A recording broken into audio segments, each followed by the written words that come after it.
that we at the Foundation have been investing in the region with grants, with programs, the proportion of African contributors, editors, and African readers is still below the proportion of Africans in education, right? So proportionally, far fewer Africans read Wikipedia than Europeans do, or Asians do, and also far fewer Africans proportionally participate, contribute.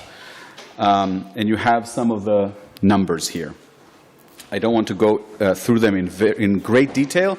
I will share these slides as always. But the situation is that we are, let's put it simply, underachieving in Africa in terms of getting people engaged. And again, not just to edit, even to read, even to use the free knowledge that we already have. So that's the context for our concern.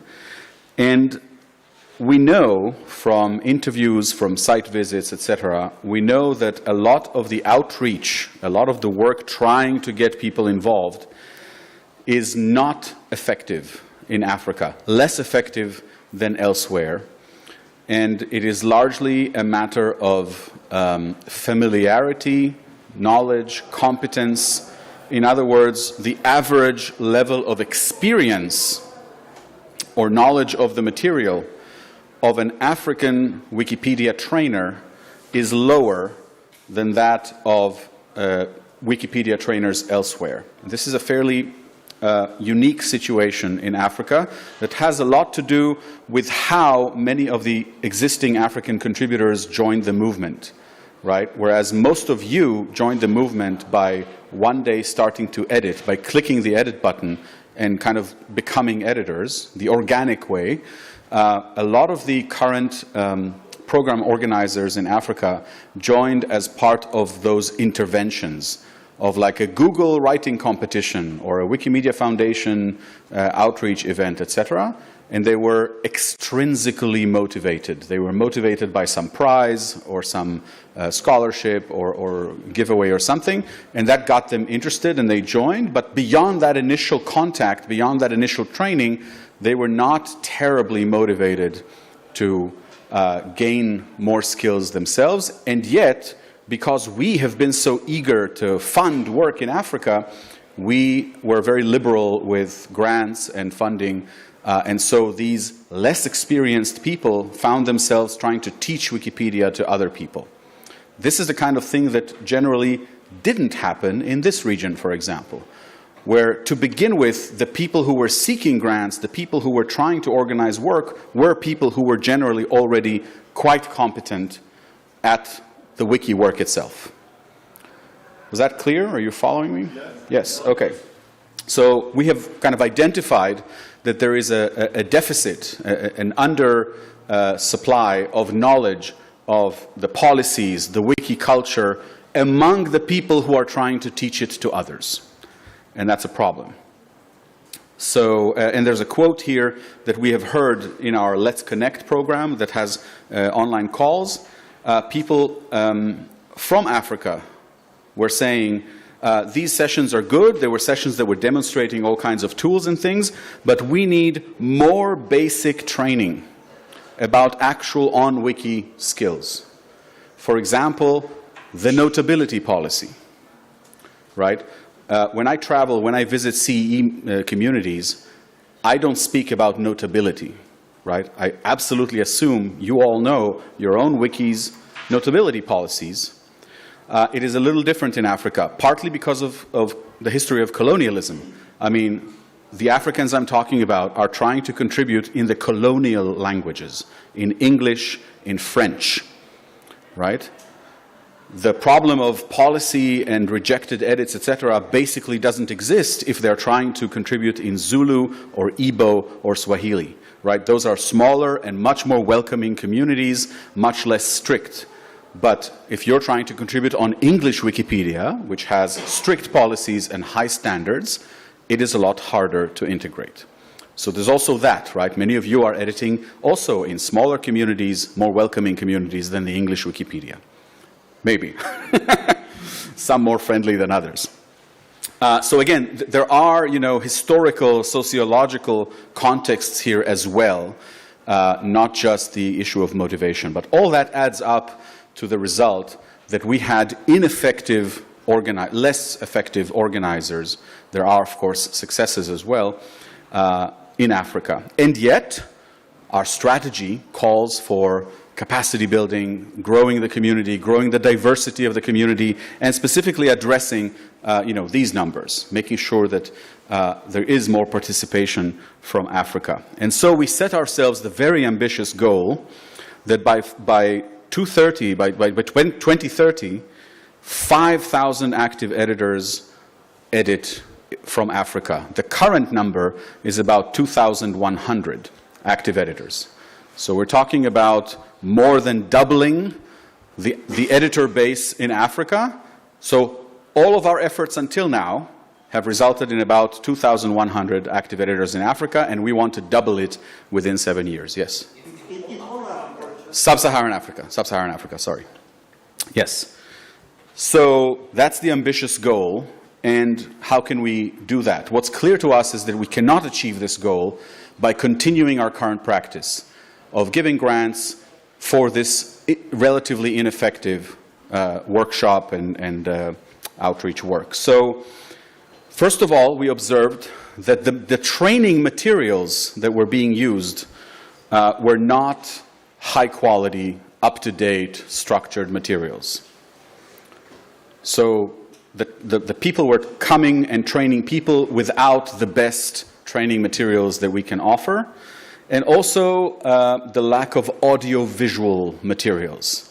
And this is a characteristic of Sub-Saharan Africa. There is a very strong preference for audio-visual learning over just a text page, right? Most of you have had to learn Notability from a policy page, right, on your wiki, or from trial and error, right? People were telling you, no, this is not how you do it this way. In Sub-Saharan Africa, for reasons that deserve study, people, even when their edits are rejected, instead of clicking the link in the rejection message that says, this is not by the Notability policy, please read it, and they do not read it, they just try again. They write some other article, and they hope this time it'll work. And the reason is they strongly prefer audiovisual learning. They want someone to talk to them and teach them. If not live in person, at least in a video or on a call. But they even when the material is available and linked, many of them, I'm generalizing obviously, many of them do not click, do not follow, do not pick up the knowledge that they are missing, and they are told they are missing. They do not pick it up in writing. We can say, well, that's unfortunate. They should just go and read it. But that's not how it works. And we have to accommodate this if we want to see major growth in Africa. Yes. Oh, sorry. Yes. Even the materials that are available are sometimes of poor quality. We've done a survey we've literally asked people, what do you use for training? And people sent us their slides and their, links, and we've seen that it's very inconsistent. Some of it is low quality, some of it is out of date, some of it is literally false. I mean, they're teaching wrong things about the policy. So again, that all convinced us that there's a major issue of the materials of outreach. And secondly, we looked at ourselves, at the foundation, at our own practice. And as I already alluded to, we realized that we were part of the problem. We were so eager to see work happen in Sub-Saharan Africa that we said yes to proposals and grants that we would have said no to if you had proposed them. Right? We were so eager to see something happen in, say, Botswana, that even if the proposal was weak and the person who was proposing it didn't seem to have a lot of experience, we wanted, maybe someone wants to be the guardian of the, if the person who was proposing it, I don't know, had only 500 edits themselves, we said, sure, yes, let's let this person train people in Botswana. Well, guess what? That doesn't work. And the way to phrase it is that we have been investing in everybody who showed up, right? Whoever showed up, we were like, okay, you want to do something? Great, go do it. And we should have been more selective, we are now admitting. We should have been seeking out self-motivated people who wanted to do the work for the mission, for free knowledge values, rather than whoever happened to show up to an event to collect a T-shirt, or because someone mentioned that to them, but they're not actually finding writing an encyclopedia that rewarding. And those of you who have done some outreach, which is, I'm assuming, almost everyone here, right, know that this is a weird hobby, right? It's not for everyone. If it were for everyone, everyone would have done it. And what you hear a lot, especially in Africa, people like to say, well, it's about awareness. People just don't know. We need more awareness. But if awareness was all it took, then, for example, everybody working for the Wikimedia Foundation is 100% aware that Wikipedia exists and that you can edit it. Do you agree? We have about 800 employees. We should have had 800 editors, right? Because they're all aware. We do not. Right? So just to be clear, awareness is not enough. The fact is, not everybody finds writing encyclopedic articles a fun way to spend an afternoon. We all agree on that by now, right? So what I'm saying is we realized we shouldn't just fund whoever shows up. We should look for the people who really want to do it, who are driven internally, internal motivation. And before we send them to do that outreach, we should have verified, this will appear at some point, that these organizers possess the skills that they need to train people effectively, that they themselves understand the core policies before they try to recruit others. And if our new approach, which I'm now going to describe, will work, we will increase the pool of skilled trainers and we will be able to invest more in sub-Saharan Africa. So what do we propose? What is our new approach? The big funnel. Remember, the funnel is this thing. And this is a slide that you cannot read, right? You can't even see. Almost there. Almost there. Yeah, so this was the dramatic slide, the big funnel. And this is a slide that you absolutely cannot read, but I will zoom into it. But just to get a general glimpse, the funnel is kind of on its side, right? And the idea is we want to create a mechanism where we drive as many people as possible to the left side, the wide side of the funnel. And on the other end, we get a much smaller amount of people who get it, who are motivated, who are worth investing more in. Because again, so far we have been just investing in whoever walked in the door. And statistically, most of those people who walk in the door are not and don't want to be Wikipedia editors. So that's the big idea. And why is this different than what we've been doing so far? Because this edge of the funnel, the left edge, the wide edge, is going to be zero cost, zero investment after an initial investment. So we're going to set up materials for self-paced study. People will have an online platform where they can learn about the core policies, and I'm going to talk about that in a little bit. And only those people who, without a T-shirt, without promise of travel or whatever, actually wanted enough to go through this training, to learn the skills, and again, they're going to be high-quality audio-visual materials. Only those people who have actually gone to the trouble of completing that study because they cared, because they wanted to edit, that's when we start investing in them. That's when we say, okay, now come to a meetup. Now get to know human editors, right? If we have that kind of mechanism, this broad funnel, we can send 5,000 people into it. Right? In other words, if it's harder to find those African editors we've been waiting for, those people who really are motivated by free knowledge, by sharing, by the kinds of skills you can learn as you edit. And those of you who have been editing a while know it develops critical skills and media literacy and all that, right? But there is some proportion of people who are naturally attracted to it. I don't know what that proportion is. Maybe it's 1 in 500 people. Maybe it's 1 in 1,000 people. Okay? But when we have a zero cost per capita, zero cost per person funnel, the proportion, the initial proportion doesn't terribly matter. We can send tens of thousands of people into that funnel, maybe using a massive social media campaign, right? Or ads, or through university networks, or whatever. And then whatever small proportion is actually sufficiently self-motivated, without merchandise, without investments of any kind, those people are the people we want to then invest in in-person trainings, in travel, etc. Yes, you had a question. Have you considered if there's some basic need for editing experience at the beginning, or if this online training, let's say, is as well for total beginners? Yes, yes. The left edge of the funnel does start at the very beginning. It teaches those core skills. And I'm going to zoom in just a bit, but just so you get the idea, right?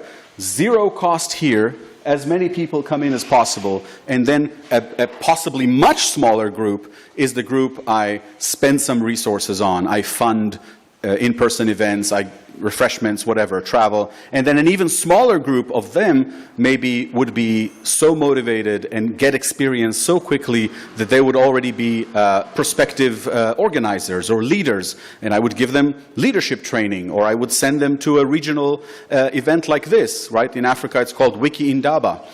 So that's the idea, broadly, right?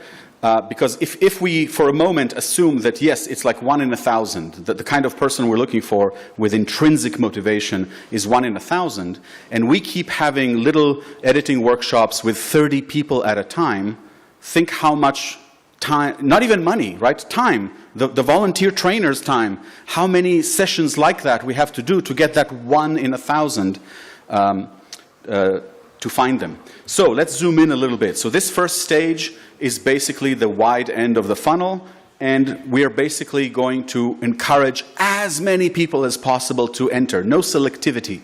Anyone who wants to, anyone who is like Wikipedia curious, as you might say, can go. Maybe they'll like it, maybe they won't. It's an online platform, it's unlimited in capacity. So a lot of arrows are coming in here, and it's zero cost per person. Of course, setting that up is costing us right now some time and resources, but once it's up there, it's free. And how do we generate this interest into the funnel? Again, public invitations, wiki campaigns, site notices, so that readers of Wikipedia know that there's training available. We have ways to generate a lot of attention and get people in the funnel. The next stage is people who have entered the funnel and expressed interest can sign up for online learning modules, unsupervised, right? There's no human having to interact with them. They just learn on an online platform like a MOOC, right? Like Coursera or platforms like that, Prometheus, whatever. So we have a platform like that called WikiLearn, maybe you've already heard of it, and they will go on this platform and consume basic modules about how to edit, what is neutral point of view, etc. There will be exercises, there will be high quality illustration, etc. And I will go into what we cover in these modules as time permits. The people who complete that self-paced course, and we absolutely expect there will be a lot of attrition, not like maybe only 5% complete it, maybe only 1% completes it. But the people who complete it without getting a t-shirt, without being promised anything, those are people who are sufficiently motivated to go through a computer module, etc. Now you may ask, well, what about the people who aren't quite that motivated, but could become an editor if we did give them some human attention, etc. Aren't we losing them? Yes, yes, we are losing them. This program is trying to get the really motivated people, okay? And maybe later we will have enough organizers to also work with those people who aren't quite motivated enough to follow a computer training. So the people who did complete this training can then be offered additional opportunities, opportunities that are involving human attention. And again, we're thinking about volunteer time here, not just money. Money is the easy part for the foundation. Okay, volunteer time, people who can train in Ghana, in Zambia, wherever, that's the rare resource. So that's when we start investing. That's when the dollars come in, and we start investing in these people, and we give them additional curriculum. What are watch lists? What are templates? What are some tools and patrolling and other things beyond those core editing skills? And of those people, we will hopefully identify people who should be encouraged to pursue even greater training and even greater depth of involvement in the movement, people who should be leaders, people who should run for adminship. There are very, very few admins of English Wikipedia in Africa. And people, I think there's one. But, you know, and people keep saying, we need more admins from Africa. And we agree, we need more admins from Africa. But you don't just appoint an admin from Africa, right? You need people to show policy expertise and to participate, etc. And that's not happening on its own. So we need to do something about it. But first we need to find those really motivated people. Okay, so that's the approach, and ideally, through application of this funnel, through driving enough people through this funnel, and then reserving our investment of money and time for the most promising people, the people with the likeliest retention, we hope to be able to achieve 5,000 editors in Africa by 2030, and have more leaders from sub-Saharan Africa, etc. My time is almost up, so I just want to say, again, this is starting at the end of the month, these trainings with an initial pilot cohort, and we will see how it goes. And I just want to say what is the content that we're offering. We're offering 4 modules in this pilot. The first one is called Preparing to Participate in Wikimedia Projects. Preparing. We're calling it the psychological prep. And what do I mean? I mean preparing people for what is it like to contribute on a peer production free knowledge website. For example, that people are pseudonymous, that you cannot just solve a problem by getting on a WhatsApp or video call. A lot of people would expect that, right? But no, you have to argue on a talk page. And, you know, and there are good reasons for that. But you have to prepare people for that. One of the reasons people give up so quickly on Wikipedia is they do something, it gets reverted, they're like, where can I talk to this person? Well, you can't, right? You have to respond on the talk page. And that's frustrating, and they leave. So that's module 1, all kinds of preparation for the kind of work it is, what kind of dialogue is needed, etc. Module number 2 is about the diversity of ways we could contribute to Wikimedia. And there's at least 101 ways to contribute, right? You could contribute to proofread a page on Wikisource. You could upload a video. You could record a pronunciation, right? You know that, right? That there's much more than writing articles. But most people don't know that. They think of Wikipedia and they only think, I'm going to have to write an article on the rise of the Ottoman Empire, you know. Again, not something everyone wants to do. So that second module is actually directing people away from Wikipedia. There's all these other things you could do, because some of the people who will walk in the funnel don't want to be and will never be Wikipedia editors, but they may be amazing photographers if we only tell them that Commons exists, right? So that's the goal of the second module, is to sort of give a menu of other things you could do, but then modules 3 and 4 are about Wikipedia. So module 2 kind of gives people links and next steps if you want to go to Commons, if you want to go to Wikisource. But the other 2 are basically core policies, neutral point of view and verifiability, because that's the bare minimum you need to edit an article, to expand, improve an article, right? Neutral point of view and citations. What is missing?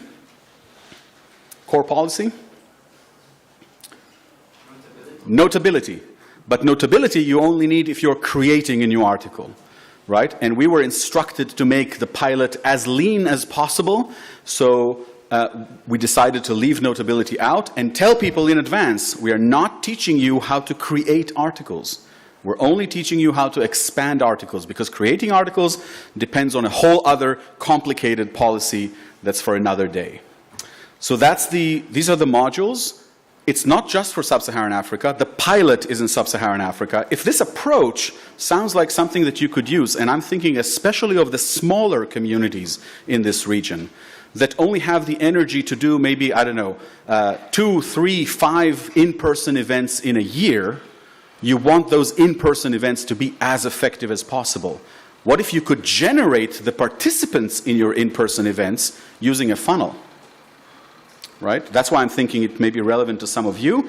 And we're piloting in English, again, because we had to make a small pilot, but obviously if this approach works, it could work in other languages. I want to take questions, but we are out of time, so maybe at the end of the session, or do we have time for like a question? No. No. Yes.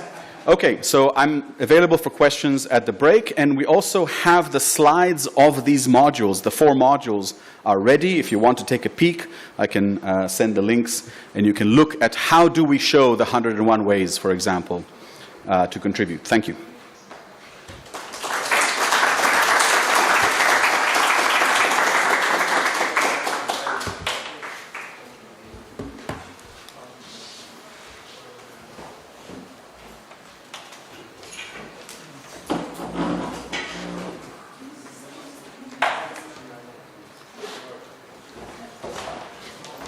Are you setting up?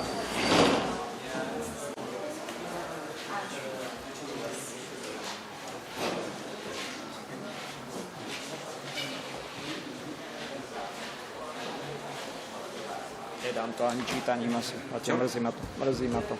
Daj to sám, ale zvládneš. Pripojím sa v diskusii, OK?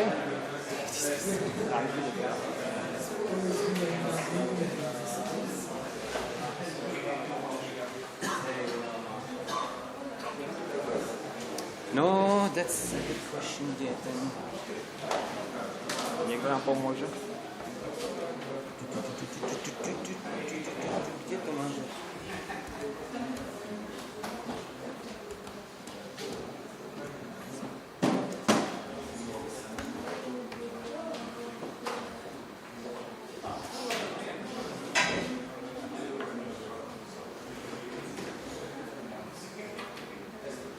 Vidíme to? Vidíme to. Kde sa to... prezentácia. Super. Takže pomalšie. Hello. So, good afternoon, or whatever your time zone tells you. We are from Slovakia. Was that a sign or... No, just... Oh, okay. Waving. My name is Matej Grochal. This is Patrik Kunec. We are from Slovakia, as we already said, and our little talk is called Even Smaller Groups Can Do Stuff. Right? So, and then we lose it. So what we're trying to tell you about is that our group is not all that big, but still we manage to do stuff. And what we want to do here is to maybe give you a bit of inspiration, maybe a bit of, I don't know, energy or something to do that, maybe not huge stuff, but some stuff. Okay? Does that sound good? Yes. All right.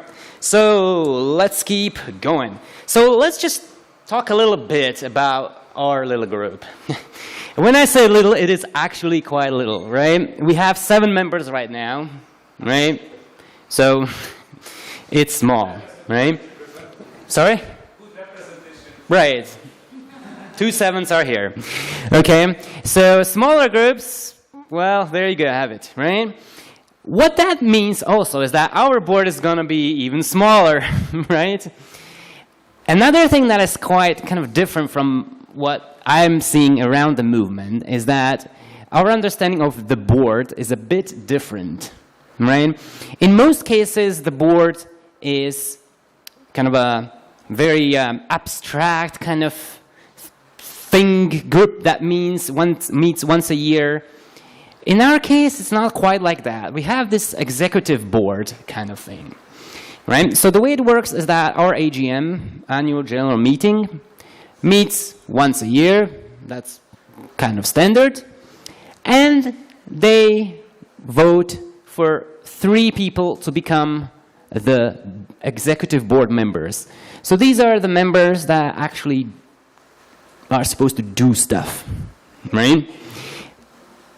De jure, right? De facto, we have about 4 to 5 members that regularly come to meetings and do stuff. So in actual life of the organization, everybody does a little bit.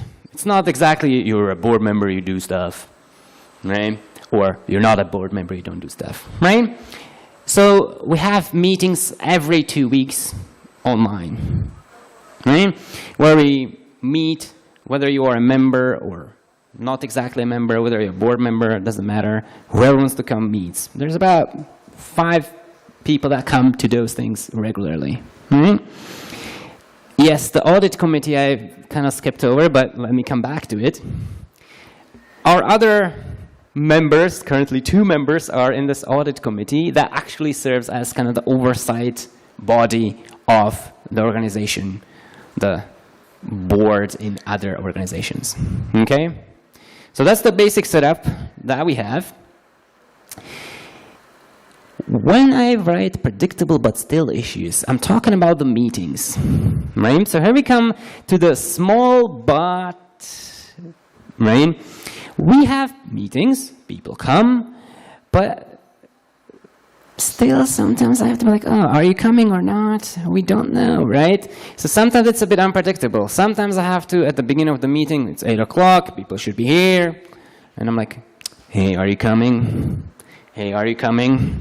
Hey, are you coming? And they're like, oh, well, I just got stuck at Tesco. Oh, my girlfriend's husband's cousin, somebody's coming. And so we keep having these issues still, right? I'm sure that's similar to yours, or not? Yeah? No, okay. Cool. So let's talk about some of the projects that we actually do, right? Even though we're small. Cool. Wiki Loves Earth. Thank you, Ukraine, for that. This was one of the things that we have done for the first time this year.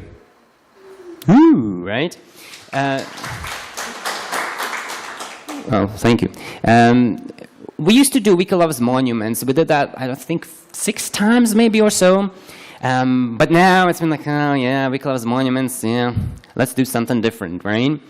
So talking about what to do in those meetings, right, the every 2 weeks kind of thing, well, we decided to do Wiki Loves Earth. Why? Well, we saw that wiki work, or like Wikipedia editing, is okay, but a lot of people also want to do photo-based stuff, right? Photo contests, right? We've done this Wiki Loves Monuments, not too many other things, so this was perfect to do some photo stuff, right? So as you probably know, the idea of Wiki Loves Earth is to get pictures of different natural, well, monuments, you could say, or areas. Right? You know about that, right? Sorry? Parks, national parks, protected areas of all kinds. Even trees, right? There are sometimes individually protected trees that are on, lists, official lists of protected trees and so on. So we got a lot of those. So yes, it ran in July this year, right? And we had 450 pictures uploaded during that time by 30 photographers. Well, I haven't really done a lot of comparisons, but for our purposes, or in our experience, that's not too bad, actually, quite good. So let's talk a little bit about these like plus and minus and tips here, right? What we had experienced here is that we had quite a bit of good response from the community, right? Also not huge, but still some, right? The pictures that people uploaded, well, they were usable, we call them, right? So it wasn't just a sunset over some kind of something, right? It was something that you could use to illustrate the article about that something, right? About that national park or about that, protected tree. Okay. But we also had some issues or problems, right? There are also pictures that were considerably less good, right? And this is not talking about what they show, right? The kind of like the content of the picture. It's more about the quality, the technical quality of the picture, right? So we actually had to kind of skip or ignore a lot of those, right? We couldn't pass them on to the rounds, right? To the national round or to the international. A lot of the time also, people didn't really describe when they were taking pictures off, right? You know, we as commons contributors probably know how now there's kind of several steps, right? You should probably include a category, right? Ideally, you should have the, I see some who are like, oh, right. Yeah, it's a bit of a step, right? Or a bit of a few steps, right? It's a bit of a process, right? Even though we required people to put the geocoordinates in, a lot of them didn't, right? Yeah, they were required, right? Description text sometimes happens, sometimes they just said protected tree, right? So not a lot of information, right? So that was one of the things that definitely could use some improvement. And this is where we could give you a tip, maybe you already know it, but invest more time into explaining what should happen or what the pictures require, what they need. We had a plan to produce a video that would explain things, you know, how to add the geocoordinate to your picture and so on, how to categorize, but we just didn't really have time. And this is one of the other things that we as a small community struggle with, is that oftentimes we don't plan super ahead, right? Or we plan ahead we have the annual general plan, right? There is a plan for the year, but oftentimes we ad hoc things, right? When we see that, oh, our volunteers, because we are volunteers, our volunteers don't have capacity for this, or this is not working in our schedule, we just switch it to something else. And sometimes, like in this case, we do stuff, but it's just a little bit unfinished, right? But it still goes ahead because it's better to have something rather than nothing. And that's maybe one of my other tips, you know, don't go for the perfection, right? Just do something which is better than not doing much. So even though they don't have the coordinates, even though they don't have categories, we still have a decent amount of pictures. Cool? Questions so far? Does anybody have a fan? You can name the yes? name as a description, so you have some description, file name. Yes, that's true, yes. Some descriptions worked, some didn't work so well, but yes. The file name could be a description, yes. Cool. All right, let's go to, oh, okay, yes, some more pictures to show, yes? I will ask in the end of the presentation. I thought that you finished. No. Okay, but just ask now. It's okay. You interrupted already. Come.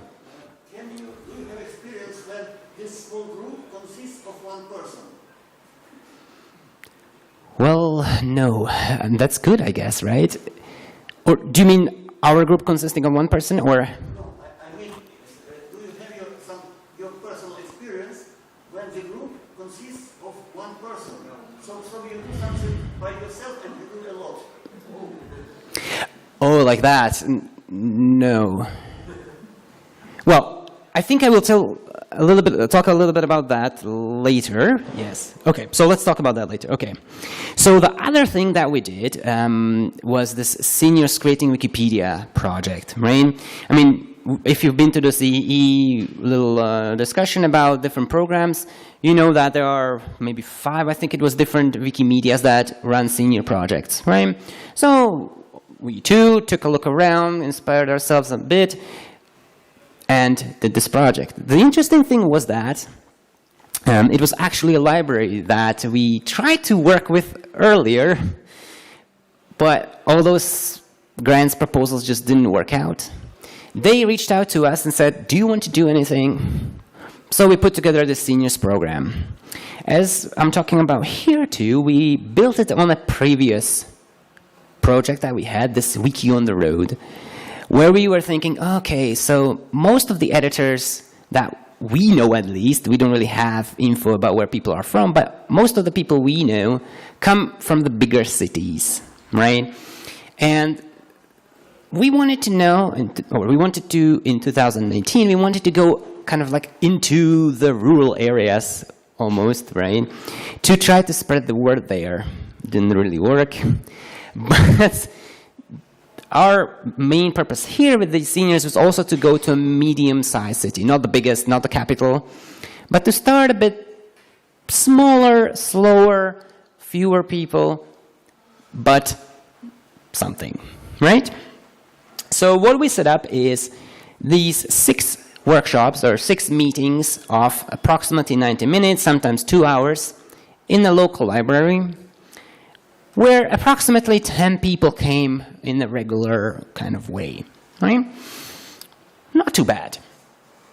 We talked about how to edit Wikipedia, how to add pictures to Commons, right?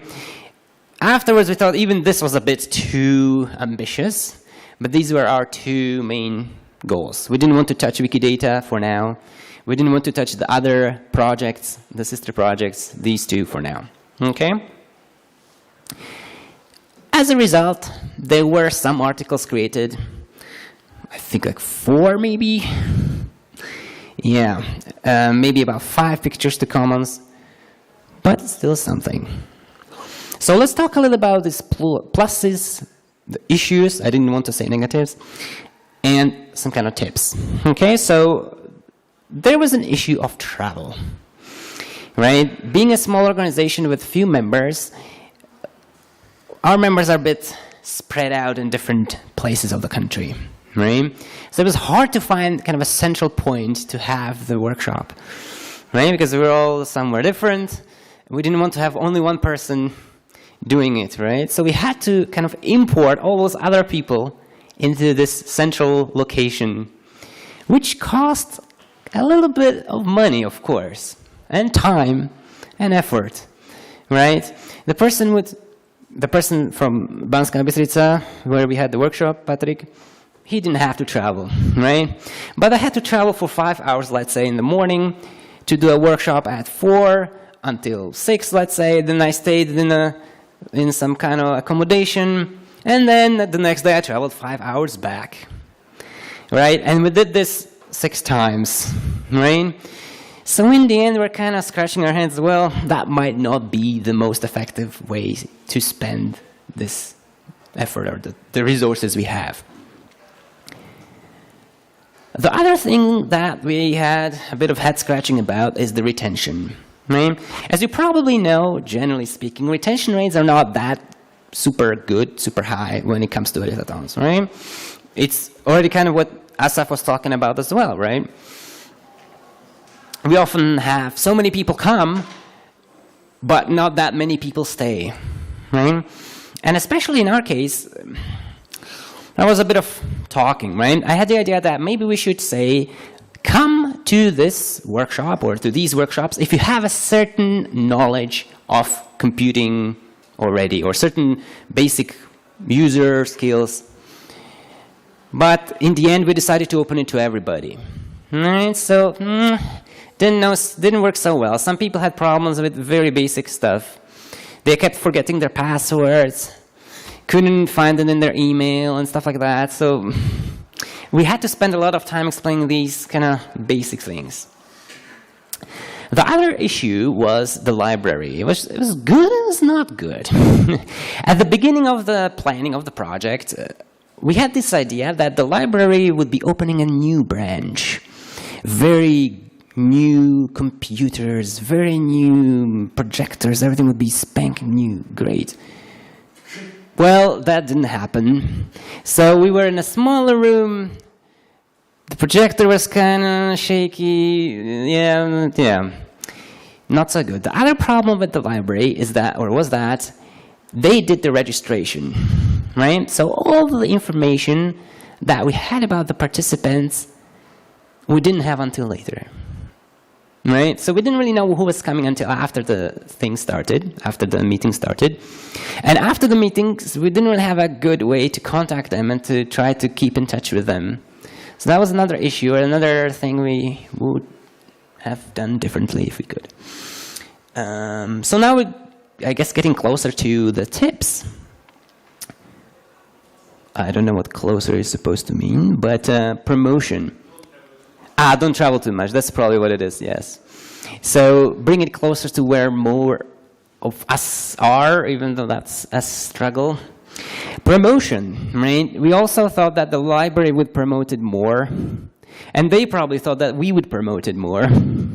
There was a bit of disconnect, and we were negotiating back and forth about who's going to do the logo, who's going to do this, who's going to do that. That took a bit of time. We also could have used channels that are more suitable for the seniors, but we're not really sure what those are. Whether it's some kind of notice board somewhere, I don't know, but they're probably not on Facebook as much as we thought. So that was another possible issue there. More control. That talks about how the library kind of took away our control over many of the things, right? Or knowledge of things. If we had done the registration ourselves, we would have known more about who was coming and how we could get in touch with them after the events. But we did something.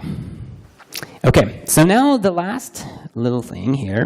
Another thing that we like to talk about is this cooperation with Wikimedia Taiwan, right? This thing actually grew out of Wikimedia in 2022. We met online, actually, and we had a little conversation about, oh, why don't we do something together, right?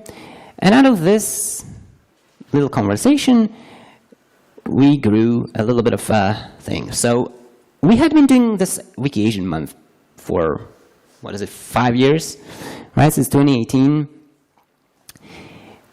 But we didn't really involve any contact, or we didn't have any contact with anybody else. Or we just, had articles. Some of our people wrote articles, but that was it. So what we decided to do is to have an editathon together with the Taiwanese, right, where we would write about their topics, and they would write about us. Having editathons and having articles is one thing, but what was even better was having a call, right? So we set up a call where we would kind of like meet and greet each other, right, online, and then like observe each other working on those articles, right? So it wasn't just like, oh yeah, somewhere in Taiwan somebody wrote something, but no, you could actually see the person writing. So I thought that was really, really nice and really, really motivational. Of course, they had a lot more people than we did, and they wrote a lot more articles than we did, but still it was quite nice to do that. We even tried to buy Taiwanese food for the occasion, or I bought some Taiwanese food. Okay, so yes, as the plus there, seeing others working on the same goal. So I feel like this really energizes me, at least. Like if you go to a Wikimedia or CEE, 5 minutes, woo, so that really energizes and motivates people. Okay, the issue we had was transcription of names from the Chinese alphabet. It's not that obvious a lot of the time. This issue was about how usually for Wiki Loves or Wiki Asia, there's always the same people writing good articles, but it's always the same people, and this is how we wanted to make it different. I thought we had a little bit of... Well, what I wanted to say as the last thing is that in the future, we're looking to kind of expand by hiring a person.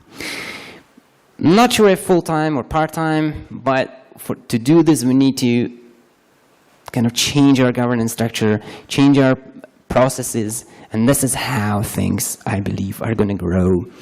And we will be a little less small, a little bit more big after that. So, yes, questions, comments, anything to add and say?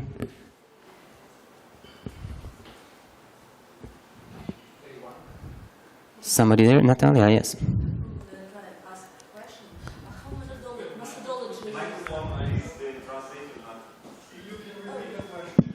I could repeat the question, sure. Oh, mic is coming, great, thank you. Thank you very much. How methodology you used for training for senior people? Methodology, yes. Do you want to talk about that, Patrick, or? Patrick says no methodology. Well, we had those 6 workshops where we had like every time had a bit of a curriculum. I think about structure your workshop. Well, it was a bit of a talk at the beginning, right? I don't know, half an hour of talk, and then we tried to split the 2 people that we had and go to the seniors and show them exactly what we wanted to show them. That was basically it. You travel only 2 trainers for this workshop. 2 trainers for each Yeah, 2 trainers for each meeting, yes. It's not ideal, but that's what we could have done, right? Ideally, we could have 5. Yeah. I'm sorry? How large was the group? At the beginning, maybe about 18, 20 people came for the first session, but about 10 stayed for the whole project. Yeah. Okay, anything else? Or no question. Okay. Cool. So hopefully you will feel a little more energized and a little less demotivated today after this. Thank you.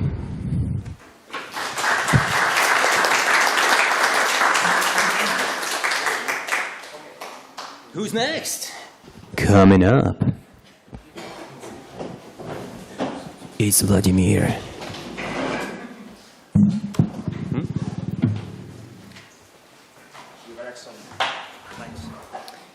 No problem.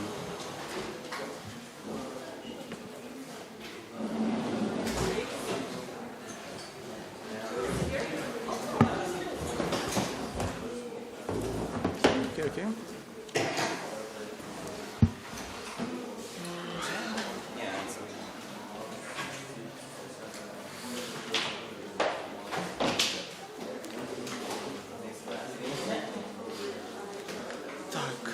And where is the...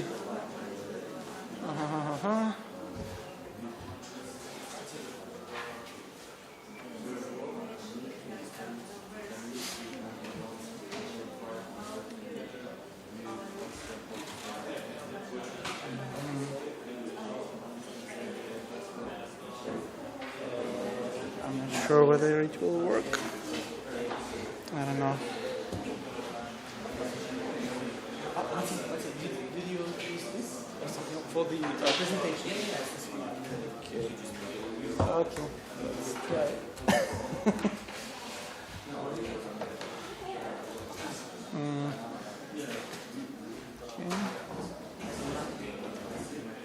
I don't know. Ooh, I got it. Okay. Present. Yeah. Fine. Okay, so hi everyone. My name is Vladimir. I come from Belarus. We're also not such a big Wikimedia community in an organized sense. Maybe 30 people. There are 30 people, but we don't have a legal entity or something. Just a couple and maybe 5 or 4 people who actually try to organize events or organize contests. And so my lecture is about growing viewership, rather simple. Growing viewership multiplies newcomers, an ideal scenario, I believe, for many Wikimedia communities that we would all see, would like to see in our Wikipedias and other Wikimedia projects. And so my presentation is rather small, and I would rather like to maybe hear your own thoughts, because my first hypothesis, it might have been wrong. So about the growing of the viewership, we have two Wikipedias in Belarus. Belarusian official Wikipedia, which was created in 2007, and the Belarusian classical Wikipedia, for which I personally write articles. It was created in 2004, and I moved to this Wikipedia in 2010. So we had rather surprising results in 2022, while having written less articles than in 2021. We had marvelous results in terms of readership. So as you can see, plus 17% in total page views. But what is more astounding for us is that actual unique devices, so unique readers, like there were like over 60, like 62 more % of readers. And in its, let's say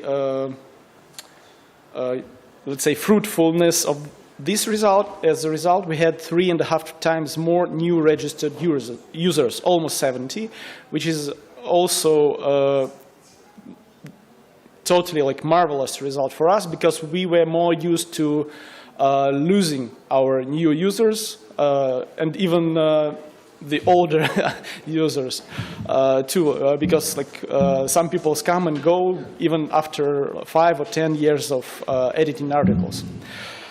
So yeah, this is all statistically, let's say, available, proven, and I had my hypothesis before coming here, which might totally be wrong. The hypothesis actually lies in something that happened before 2022. So planning in advance, strategic planning is everything, although it's 90% of the time is totally wrong, but guys work for this 10%. I assure it helps. So we had a Wikipedia 20 celebration, of course, on the 15th of January, and later on we had a month-long edit-on on Belarusian literature. It happens so that in Belarus, more than half of all the readership, well, people mostly read either Wikipedia in Russian or English. So Belarusian Wikipedias, they are on the 3rd place, not even on the 2nd. And so we decided that most of the time when you need Belarusian Wikipedias for those, I don't know, pupils at school, right, students, you need to concentrate on the cultural topics in the first place, not even on the sportsmanship. And we decided that literature is the best scenario for us because we saw that we have a Telegram channel, and it showed us day after day how much basically people in Belarus were reading the articles about Belarusian writers and their actual novels, poems, and we figure out that we lack a lot of those articles that are present in the school program. And so this was the idea behind combining the celebration, which gathered about 15 people, which is actually the largest number we were able to gather offline, because our community is a lot larger online, like 30 people in Belarusian classical Wikipedia and around maybe 150 for the Belarusian official Wikipedia. And in terms of articles, we have 84,000 articles already, and the Belarusian official Wikipedia has 240,000 articles. So in terms of creating and writing articles, the official Wikipedia is times ahead, but in terms of these results that I presented, we had somewhat mirror-like results in terms of those 62% growth for Belarusian classical Wikipedia. The same year, Belarusian official Wikipedia lost those exact 60 or 62% of viewership. And it's quite astounding for us. And after I return back to Belarus, I would like to organize a meetup with both like contributors from classical and official Wikipedias, so that not only Belarusian classical Wikipedia can grow its viewership, because we're interested in the success of both Belarusian Wikipedias. So yeah, we had this result, like 401 created articles and 72 improved articles, which is a great result, considering that almost every one of those articles, it has almost daily views, and they come in like tens and sometimes hundreds.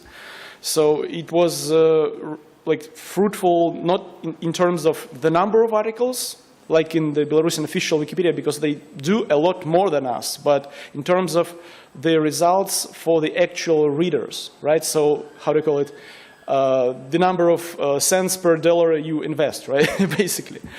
Yeah, that's rather short. Maybe I'm too fast to thank everyone, but yeah, I'll rather maybe return here, because this was my hypothesis, which I would like to also, let's say, not stop at this like one point, because this was actually the beginning of the later events. For example, Gleb, like my, let's say, colleague, Wikipedian, who should have come here, but he was not able.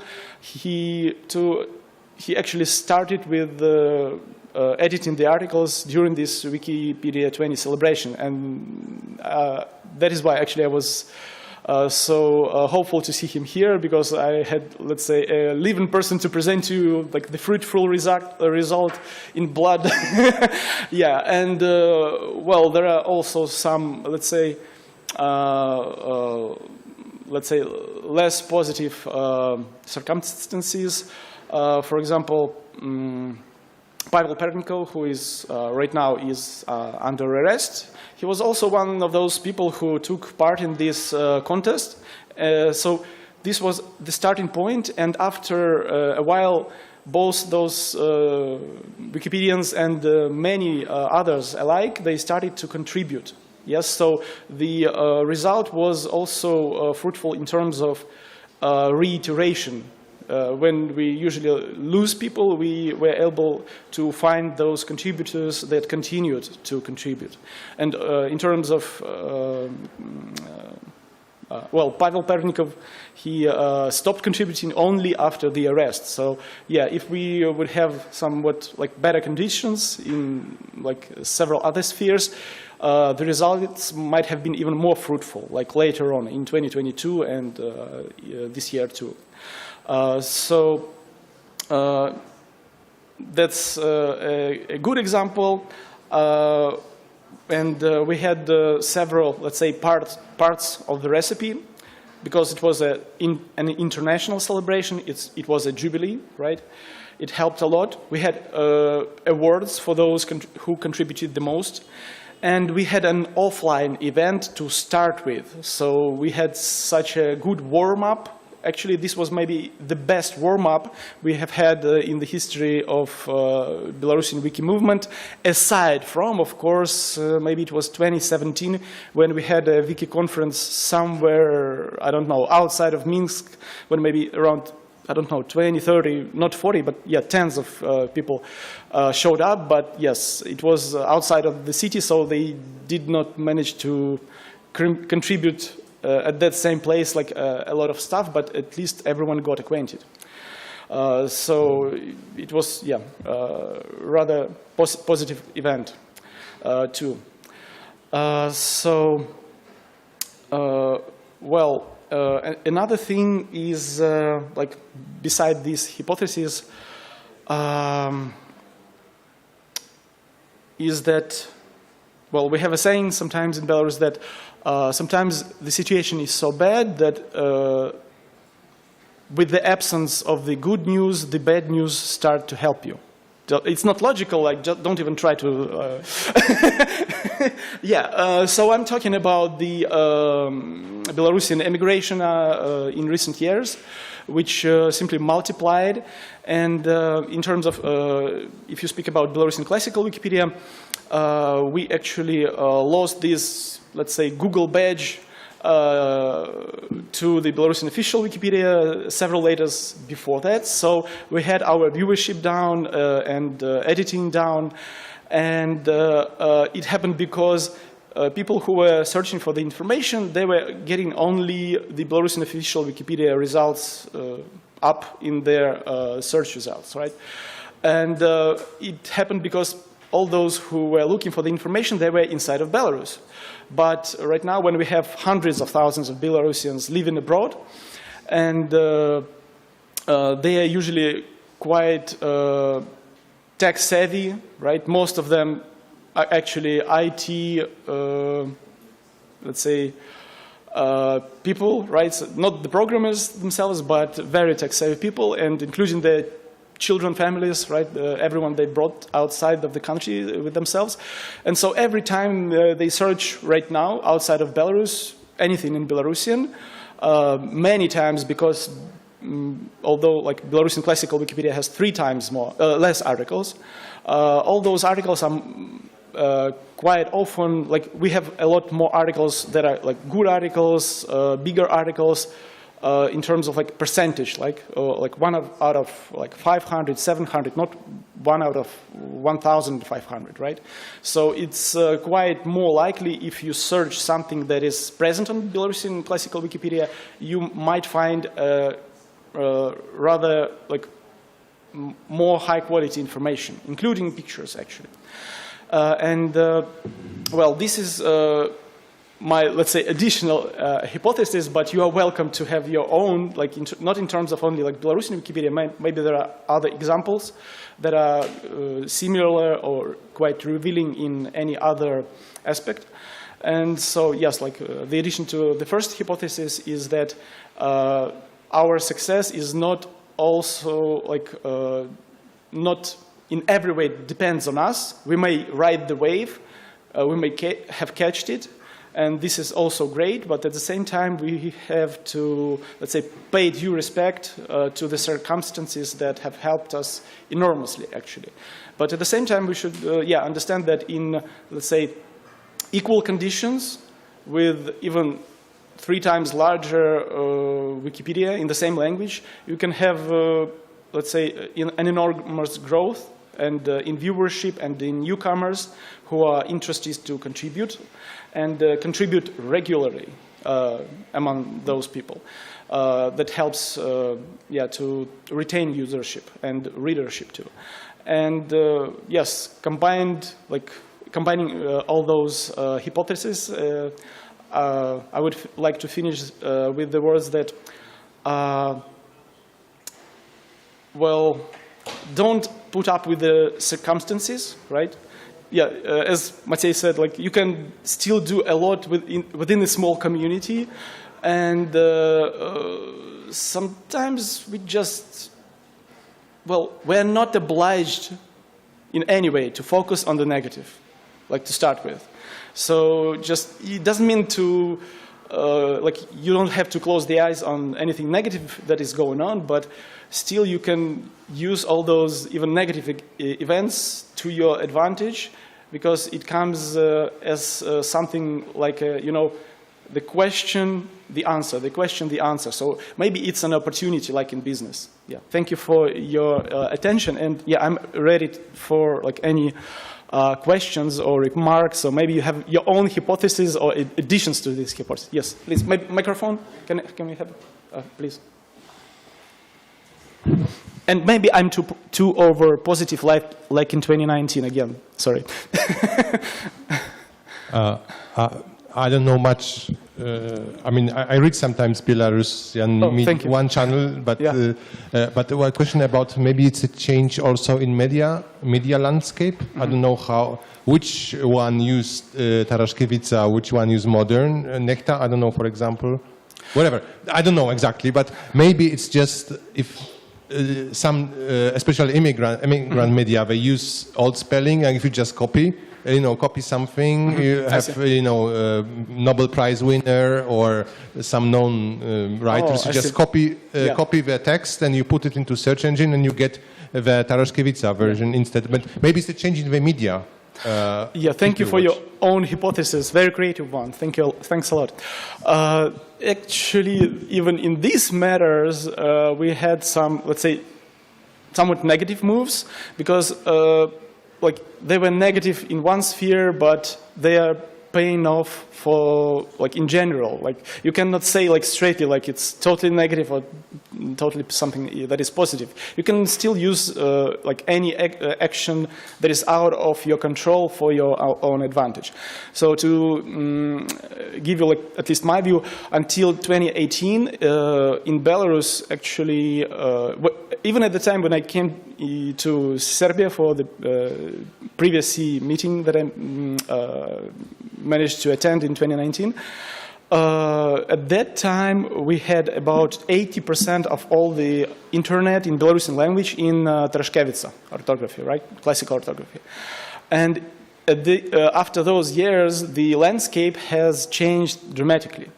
And it has changed for the good, because we had some government decree in 2017 that should have been enforced up until the end of the 2019. But it hasn't been, and I'm still writing myself to various, like almost on a monthly basis or even more often, to various government entities, including enterprises, so that they follow this government decree of having both Belarusian and Russian language versions of their websites, and it helps a lot in terms of searching for content in Belarusian online. So in these terms, the situation online actually is to the like Belarusian public advantage. Like, it has changed the situation dramatically. For the general public good. At the same time, as you can understand, this information was not in Belarusian Tarashkevitsa orthography, but that's what we were fighting for years, like to have finally, like, the government following its own rules, its own laws, and even constitution, like to have a Belarusian language as the first constitutional language. And so it's a great achievement. And still, there are several unintended consequences, as usual everywhere, including Belarus. For example, because many of those government officials, they, let's say, lack attention, not even the knowledge, but pure attention to the Belarusian language at all. So they just follow these, let's say, appeals, including mine, to create those Belarusian versions of their websites with a lot of information on it, very high quality information, and truly needed by the public. And so they usually auto-translate it. But as you might have known that, well, a lot of this translation is created by not the machines. It's called machine translation. But there are always humans behind it, like including Google Translate and others. And because many of the Belarusian users, who are, of course, not the government officials, they were using and are still using Belarusian Tarashkevitsa orthography, and they actually, well, they are the most active ones, right? So because of this, when those government officials, well, they use these auto-translate tools and upload it to the government sites, they don't pay attention how much Tarashkevitsa is there. And yes, and so like officially, like we don't have Tarashkevitsa enforced or like present anywhere in the public space, but we do. And it happens not on purpose, but for the lack of attention. So remember what I was speaking about, when with the absence of the good news, the bad news start to help, and the bad news that those people don't really care and don't pay attention, and even like maybe there are some, let's say, worse things behind it, but the result is actually better because of the worse. That's a practical example, a practical joke, but yeah, it's a practical example. Yes, even like to give you let's say, one of the, maybe not the recent, most recent one, but this is an example that I've even posted on Wikimedia Commons. Once I had to return back to Belarus through the Minsk airport, and I was looking at the billboard, government, like, let's say, social advertisement, something like, come to Belarus, and it says the word energy. And so there is official orthography, it says energia, yeah, like soft E, almost, yeah.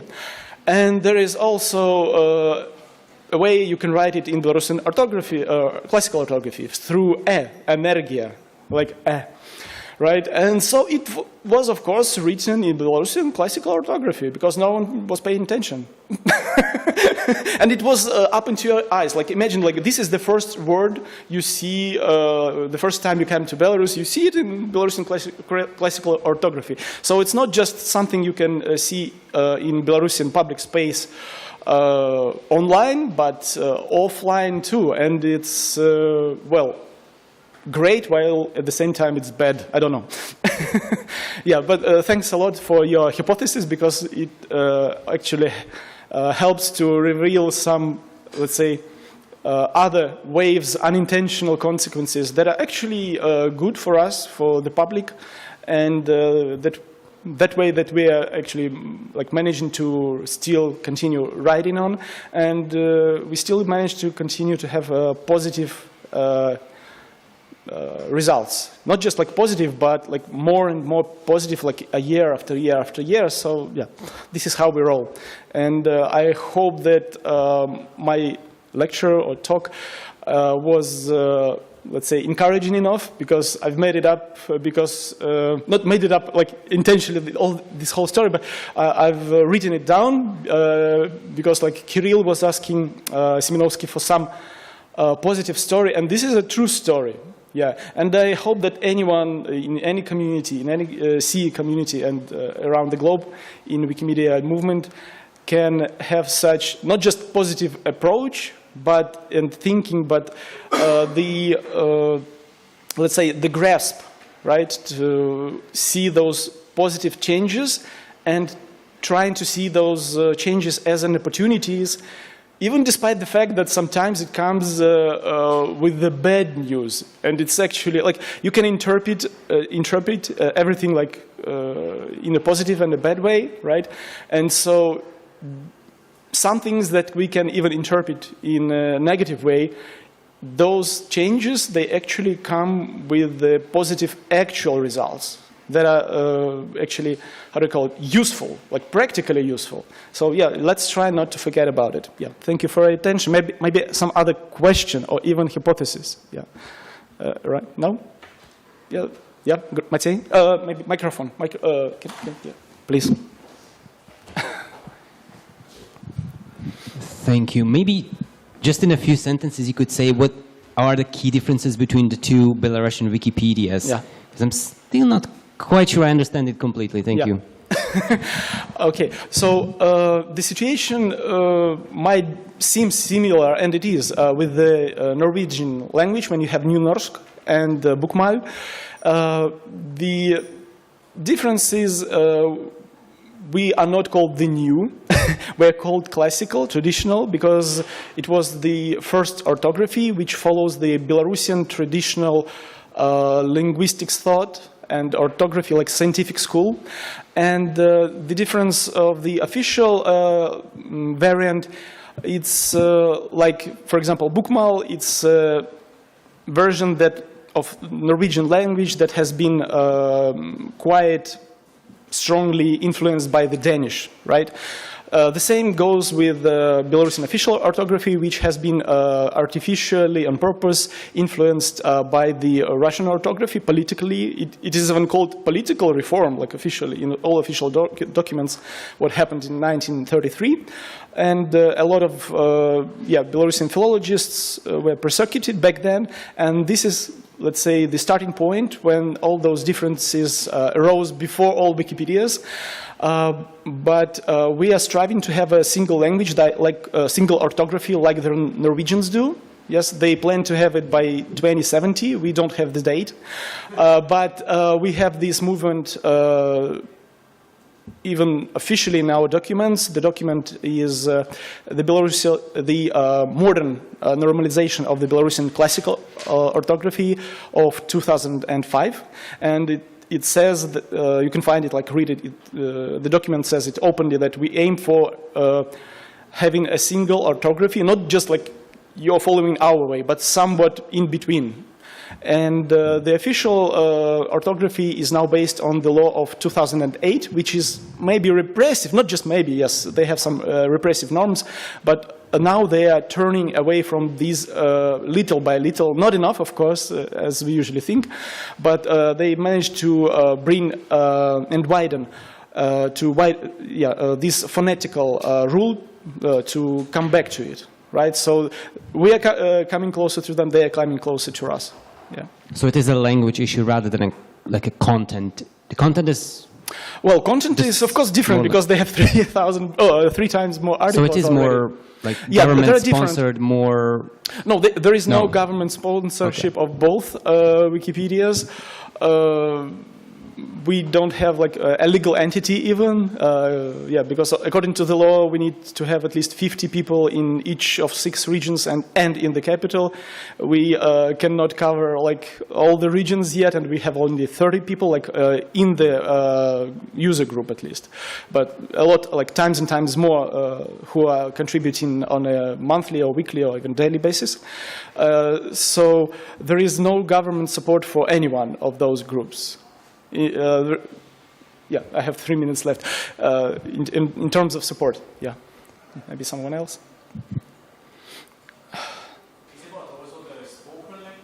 Please, microphone, please.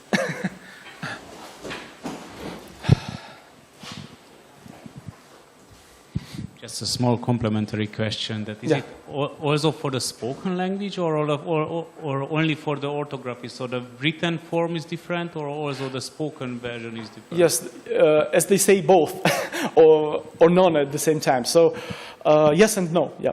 So the Belarusian words are spoken the same way. It's just that the phonetical principle is more strictly enforced, which is more popular among Belarusians to write as you hear it, right? The softness, the assimilation of those like soft sounds, and what is truly like mostly different in many other cases is how we write all those foreign words. So in classical Belarusian orthography, Tarashkevitsa, people mostly write it as it is in foreign languages, or at least try to their best knowledge of that other culture. And in Belarusian official orthography, again, Russian language is taken basically as the, let's say, language from which you take foreign examples, while also implementing some of the Belarusian features, like phonetical principle, but not to the extent that is possible in Belarusian classical orthography. Yes, but in most of the cases, yeah, you hear the same language. Only just some foreign words might differ. Yeah. Yeah, please, microphone. Yeah. I don't know how many minutes I've got. I'll try to. Google Translate has only one Belarusian language, which is it's classical or. Yeah, officially Google Translate, like every other machine language. Yeah, thank you. I'll try to keep it short. Language machine translation. It officially states that it uses official Belarusian orthography. But again, all those translations are provided, like a word by word, at least, or even in phrases, are provided by the actual people, like the people who speak in Belarusian, right? And because most of the people who are active on any machine, not just Google Translate machine, right? Those efforts by the volunteers. I know like several people personally, and all of those several people are contributing in classical Belarusian orthography. And so this is why people who don't know Belarusian language or know it less than like many others, like who intend to, they don't pay attention to it in many cases, like those government officials I mentioned.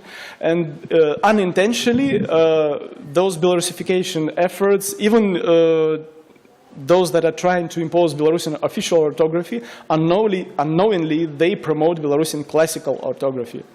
So, yeah. I believe, there is less than 1 minute, so maybe I will be able to answer. One more question. Jan. I know there is also a question of these names in Belarus, where Tarashkevich and Belarus The microphone, yeah, close the microphone. Like Tarashkevich uses human. I do not remember what official Belarusian uses, but there is also Ivanova and Yanova and Borsha. Oh, yes. So it's in terms of geographical names, to keep it short, there has been a separate Russification effort, but in many cases it has been also unintentional, not just Russification, but even Polonization. Some people don't know. Because several names, they were simply transcribed from Polish into Russian, and that is how now even Russian language has non-Russian names for Belarusian, I don't know, cities, villages. And it's not only about like Western Belarus, because some might think like it's Western Belarus. No, unintentionally it happened even during the Russian Empire times, the epoch. So yes, there are differences coming from various times, various, let's say, unintended Russification efforts, but not of it all even Russification. So yeah, the question is complex. Yeah, thank you.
Would it maybe be easier if I'm not joining hybrid and then Vicky is just going No, it wouldn't. We wouldn't see the slides either way because it's not you that's the problem. It's the problem between the connecting.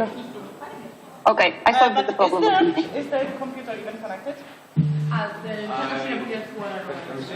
Is it like whiteboard? Yes, if you may.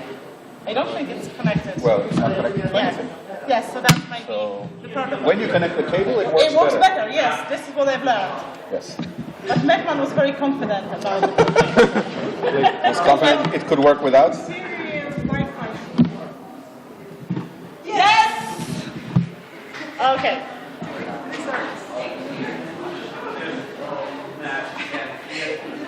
Yeah, we'll change the... I think we'll... No, I think it will be better...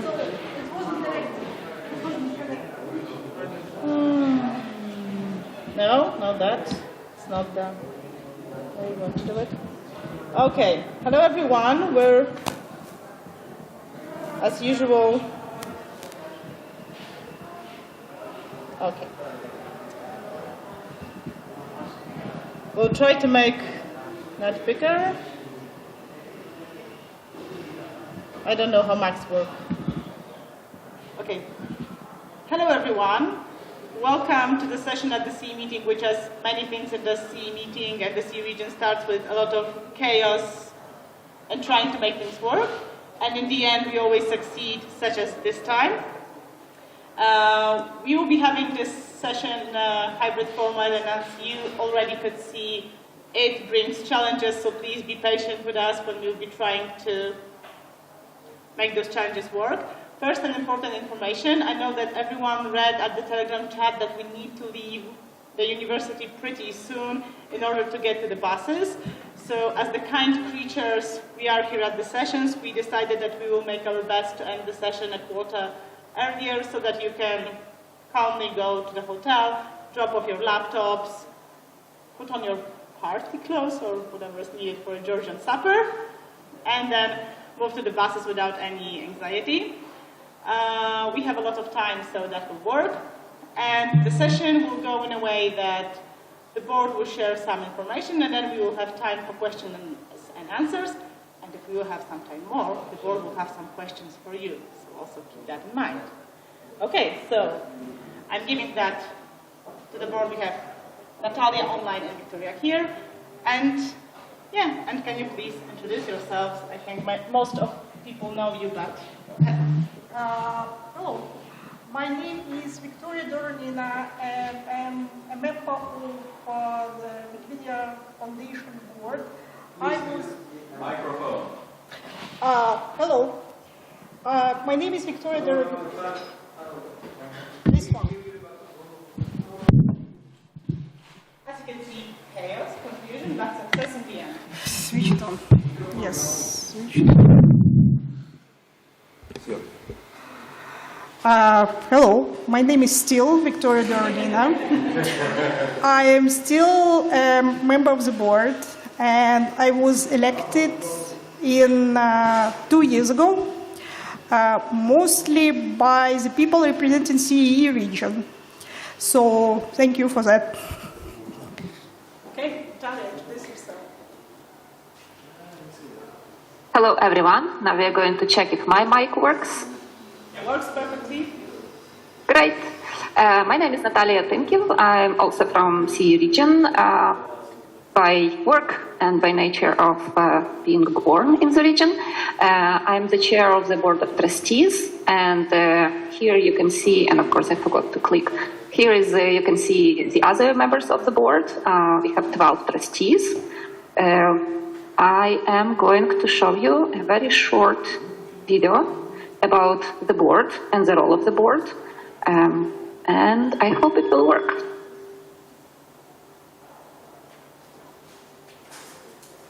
When I see this horrible question, what is the ontological meaning of board, and how does it fit with extension, meaning of why? But how does it work? The main role of the board is to guide the organization directs the foundation, hires us. Figure out people issues, make sure that the foundation stays on track with the mission. To hold its management accountable, the financials that support it are sound, they're sustainable. The board is not management foundation. Typical.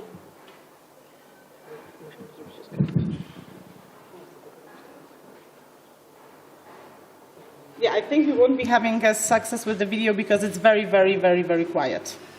I was asked by the community to represent it. Okay. Sorry. I'll try to figure out how I'm supposed to get out of it. And sorry, I have to stop sharing. And now I'll start sharing.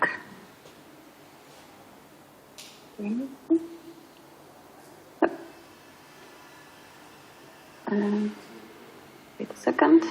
Yes. The technology is not at its best. Just right now. The good thing that we are at our best, so that's...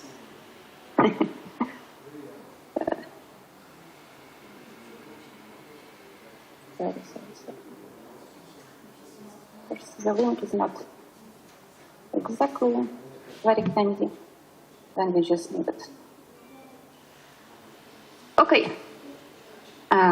It seems that our explanation needs to be more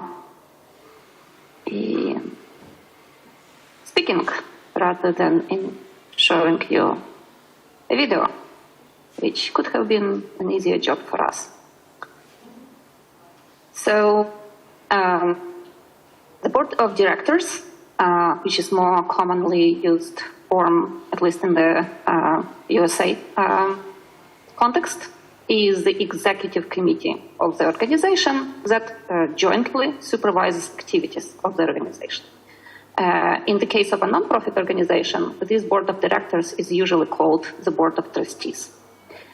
So, in order not to go into like too much details, but like overall, the board's role is oversight and strategy, and the board's oversight role usually includes fiscal, legal responsibilities, and of course, long-term strategy. The board's role is to work with the CEO. Vicky? Yes. The only employee of the board is the CEO. The board basically hires and fires CEO, and we don't have an input into the operational matters. So when people write to us, members of the board, and say, you need to fire this person, this programs officer, because they did something, we are not able to do it even if we wanted to. We are doing the oversight. We are making sure that nothing untoward is happening. And the board does not manage organization, in other words, and we don't interfere in day-to-day operations. The board roles include decision-making, monitoring, and leadership. Next slide, please. So what did the board do recently? We took part in development of the annual plan, and we approved the annual plan, working on the foundation developing a 3 to 5 year strategy aligned with the movement strategy. And this is a new thing because before that, we as the board have, the foundation had a year plan, annual plan, and the long-term goal, which is 2030. Now we are helping to work it into more manageable chunks.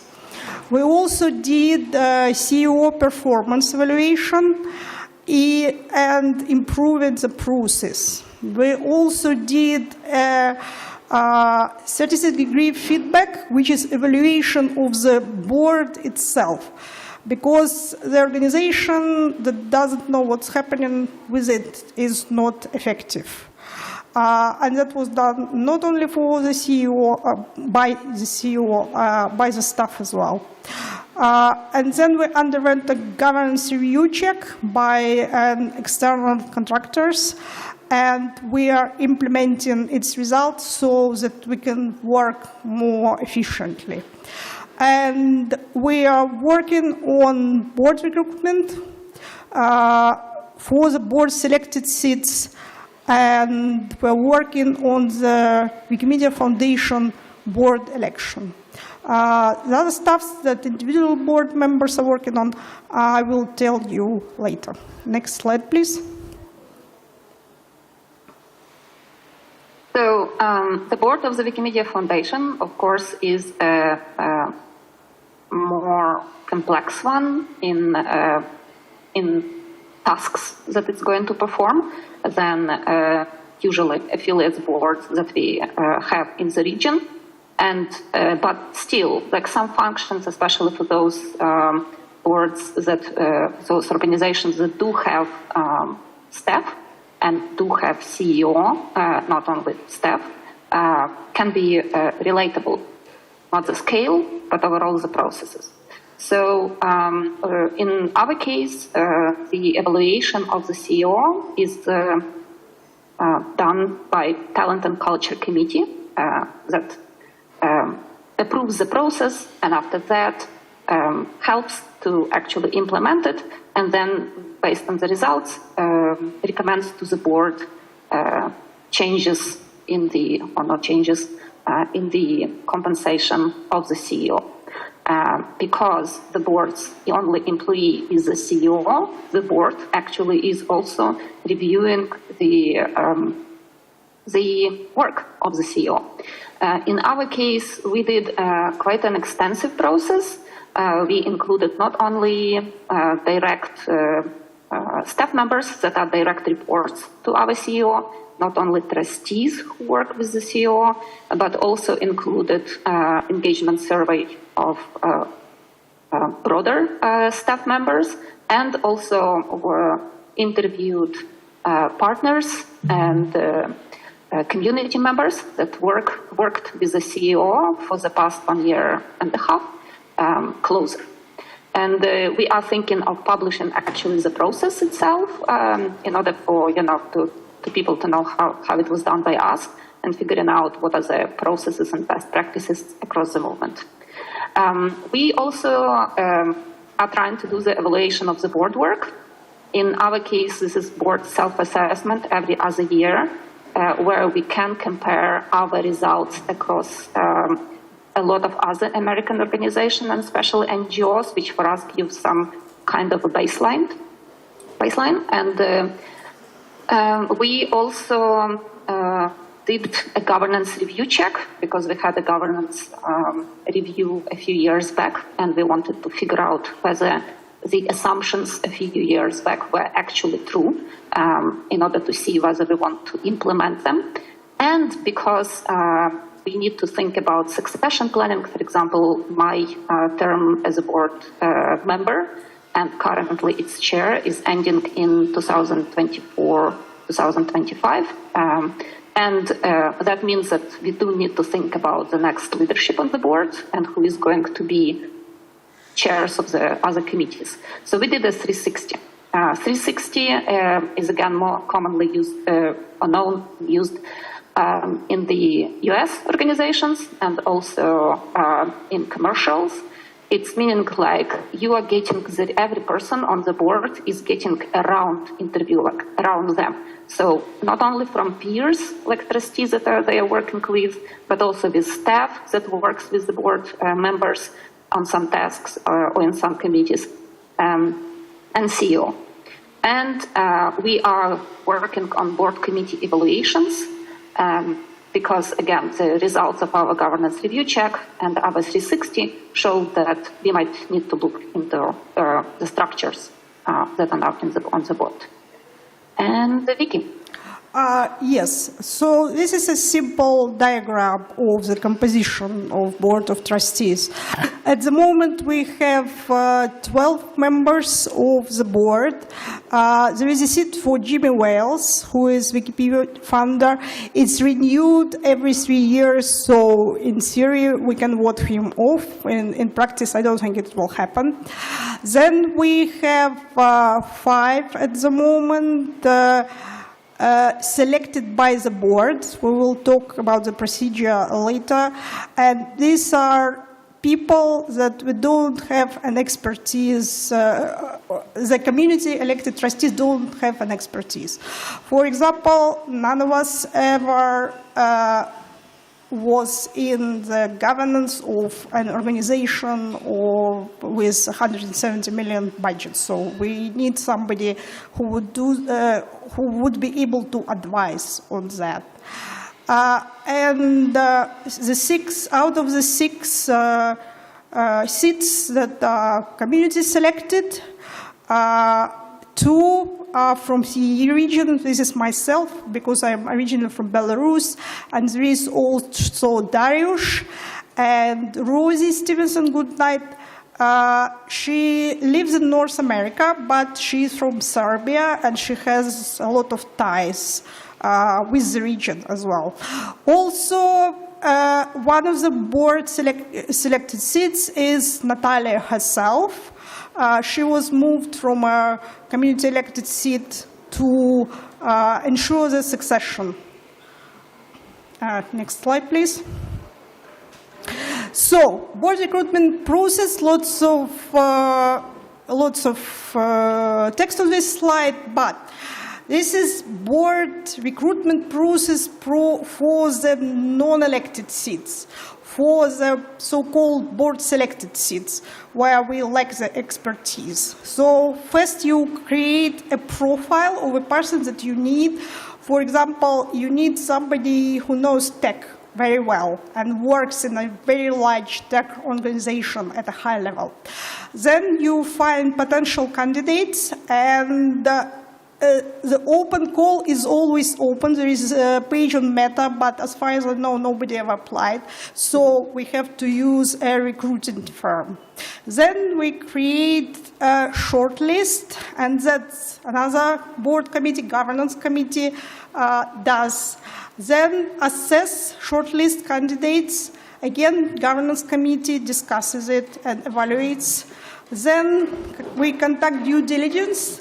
This is checking media presence, checking the biography, because people sometimes don't disclose murky things in their past. So we need to make sure that this person is squeaky clean. And then the foundation staff does, and then final recommendation and appointment. And usually at this stage, all the trustees can have an interview with the candidate to make sure that this is a good person to work with. Next slide, please. Right. As I told you before, there is also other stuff that we are working. This is both strategic and long-term. And one of them is Sister Project Task Force, of which I am a lead. By Sister Project, we mean MediaWiki-based projects supported by Wikimedia Foundation additionally to Wikipedia, not the language project, but Wikidata, Incubator, and things like that. So, at the moment, there is no established process for the Sister Project's life cycle. It's happening ad hoc. And the time between the approval of new projects is slowing down. There was a lot of opening before 2010, and then it's approximately once in 10 years. There are also projects that a lot of people think shouldn't be hosted by Wikimedia Foundation because of various reasons, but again, we don't have a process to evaluate them, make a decision. So the Sister Project Task Force was formed in January 2023. under another committee, Community Affairs Committee, and 6 trustees volunteered to be on the task force. We had some preliminary discussions, and we decided to add volunteer advisory members. Volunteer advisory members are people from the community in a good standing who are interested in the topic and who are bringing a wider perspective to the task. So, invitation was published on Meta and on Wikimedia L in April. We had 7 applications. We did interviews with them, and 5 Wikimedians were selected and onboarded. So, recent activity of the task force, we had a hybrid meeting during Wikimania of the task force with some additional trustees present. And then we had a workshop session at Wikimania with about 40 attendees. The result of the workshop session is published on the page which is shown over there. I think, yes. And we are currently working on the policy of the sister project's life cycle. And the last thing about what we are doing in order to get people understanding approximately what kind of questions or what kind of topics we are currently working on is the Wikimedia Foundation affiliate strategy. We had a round of interviews, calls, and survey, get a feeling from affiliates about things that are on people's minds and things that are still bothering, not bothering people about affiliates and about the whole structure, and what works, what doesn't work, what people are thinking about sizes, what people are thinking about some other challenges. Because we, of course, had during strategy conversations, we had some data collected, but just like we did with the governance review check, we wanted to check whether assumptions are still true, because, again, there is like a change of the generations, there is a change of, in the outside world. So we are going to publish a report, a preliminary report, quite soon. After legal review, and yeah. So, but this is like a current work. Questions? Okay, we now have time for questions. Does anyone have questions? Matthew? Yes. Hello. Can you hear me? Natalia, can you hear me? Can you hear us? Yeah, great. Hi, thank you for the presentation. My name is Maciej, you know me. I have 2 questions. First one is the effect of freshness on your last slide. You mentioned that the Wikimedia affiliate strategy, I know it's being coordinated with AFCOM. You mentioned changes to the recognition process. I wanted to ask you whether it also applies to changes in the derecognition problem of affiliates that have multiplied to an extravagant number but don't really do anything, but still have a power and decision-making power in our movement. And second of all is maybe it was touched in the very beginning before I joined, but could you give us a sneak peek of your idea about the board elections scheduled for next year? Thank you. Yeah, I can hear, but it's very challenging, and I'm afraid I'm going to miss some important parts. And somebody, I was hearing Wiki perfectly. Maybe it needs to be like that mic that Wiki was using. Or somebody can summarize for me the question. Okay, so the first question was in the context of the affiliate strategy, will also touch on the topic of the recognition of the affiliates. So that's one of... Yeah, I'm going to answer them in chunks. So we do want to look, the Wikimedia Foundation never had actually any affiliate strategy. As it was not a process that the Wikimedia Foundation started, so there was no thinking about that. The Wikimedia Foundation was working with affiliates all around them, and our thinking was that this is something that we actually need to look at if we are going to reach the goals of the strategy, because we need to understand how and what is needed for bigger impact, which Wikimedia Foundation as an American organization probably is not going to ever have as social ties, language ties, in all those languages that we potentially can have affiliates. We are looking, or we are thinking about like the whole life cycle and overall everything that is connected with affiliates.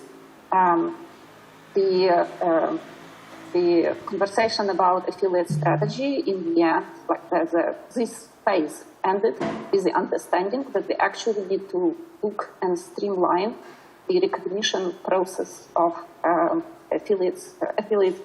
process of affiliate recognition, which of course includes de-recognition, because you can't just recognize and not think about how you're going to de-recognize.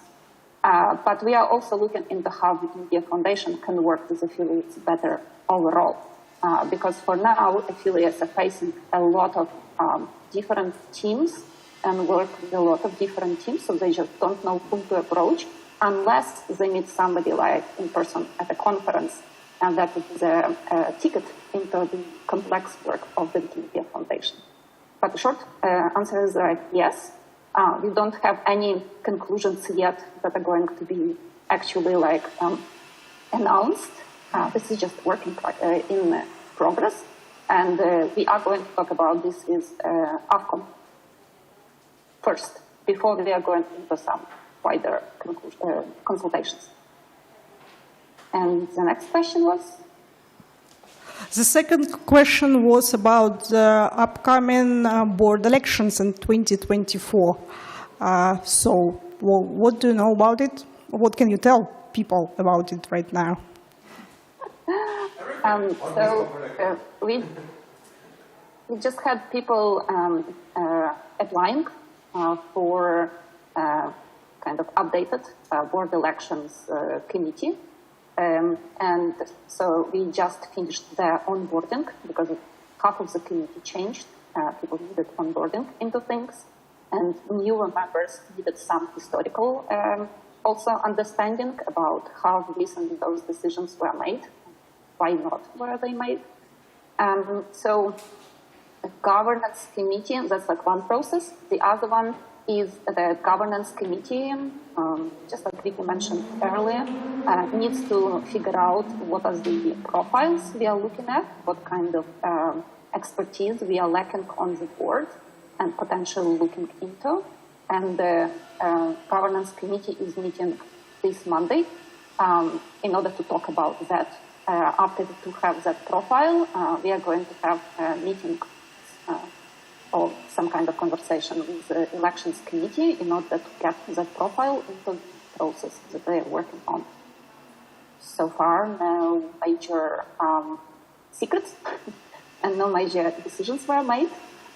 Just the understanding that the requirements, the process, the timeline, and everything is going to be published as soon as possible, and is going to be changed as little as possible, so that people know what they are signing up for, and when things are going to happen, and who is owning each piece of the process. That was the biggest, probably, lesson learned from the past process.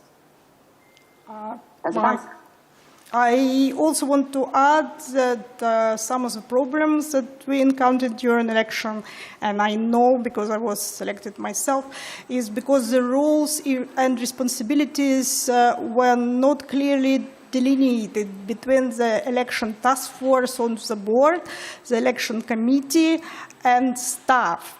So people sort of kicked the can down the road, and the result was, as you've seen. Now, the liaisons to the election committee, Natalia is one of them, worked a lot to improve the process, basically. And hopefully, it will be better next time, and it will probably be tested on me again. Thank you. Any more questions?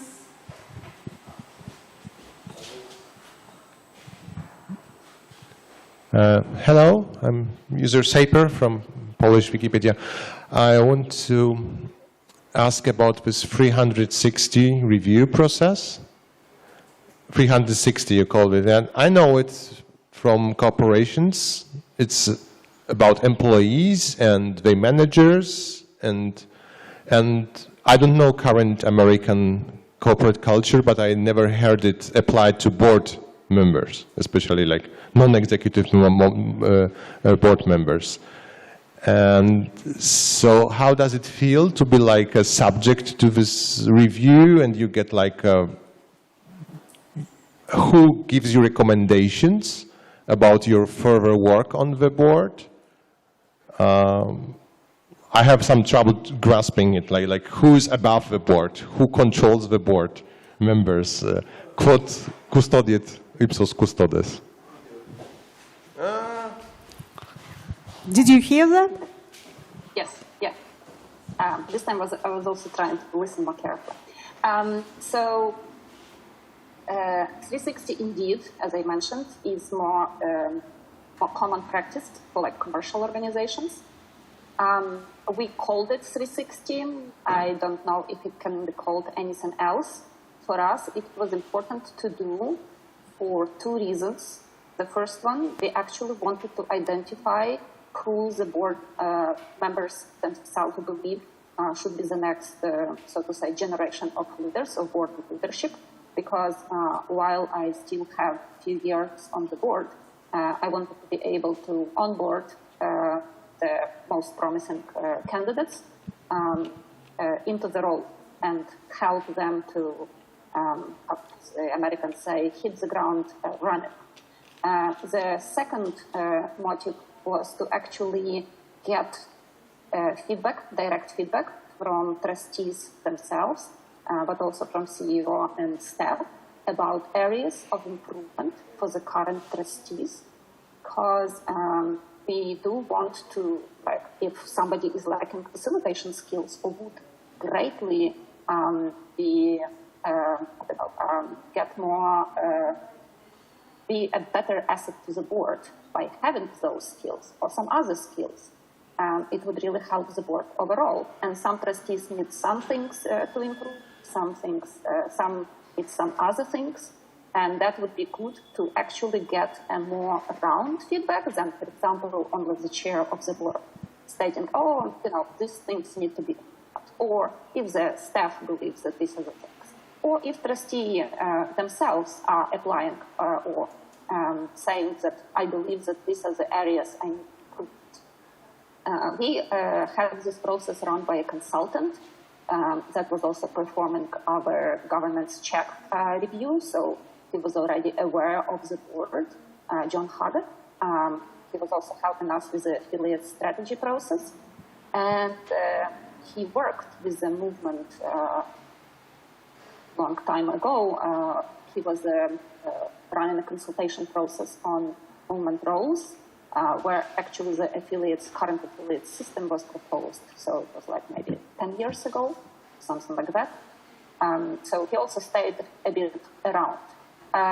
So the consultant had interviews with all these people. There was also a survey for those people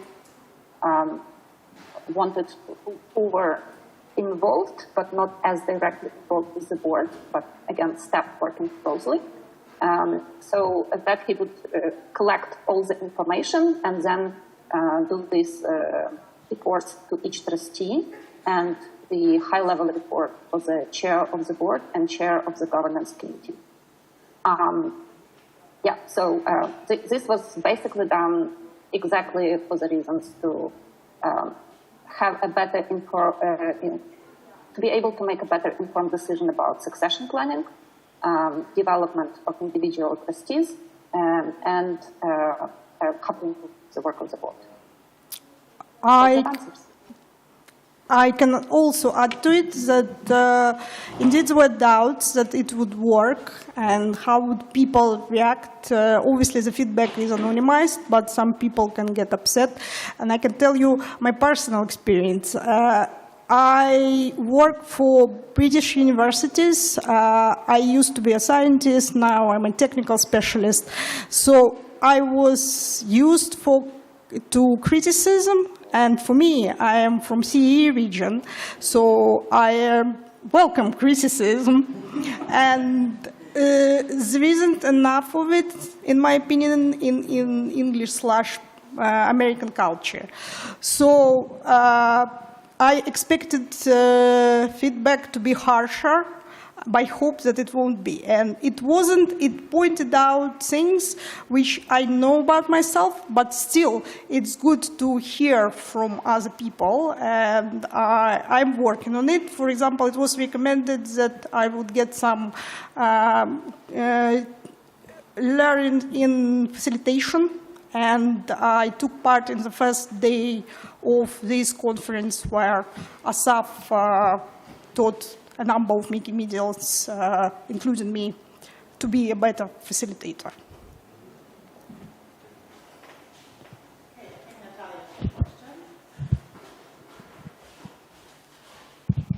Hi, there are mostly Poles in this room, I think. So again, Natalia from Wikimedia Poland. My question is, I guess, more simple, but more personal. What is most challenging and what is most rewarding for you personally when being on the board?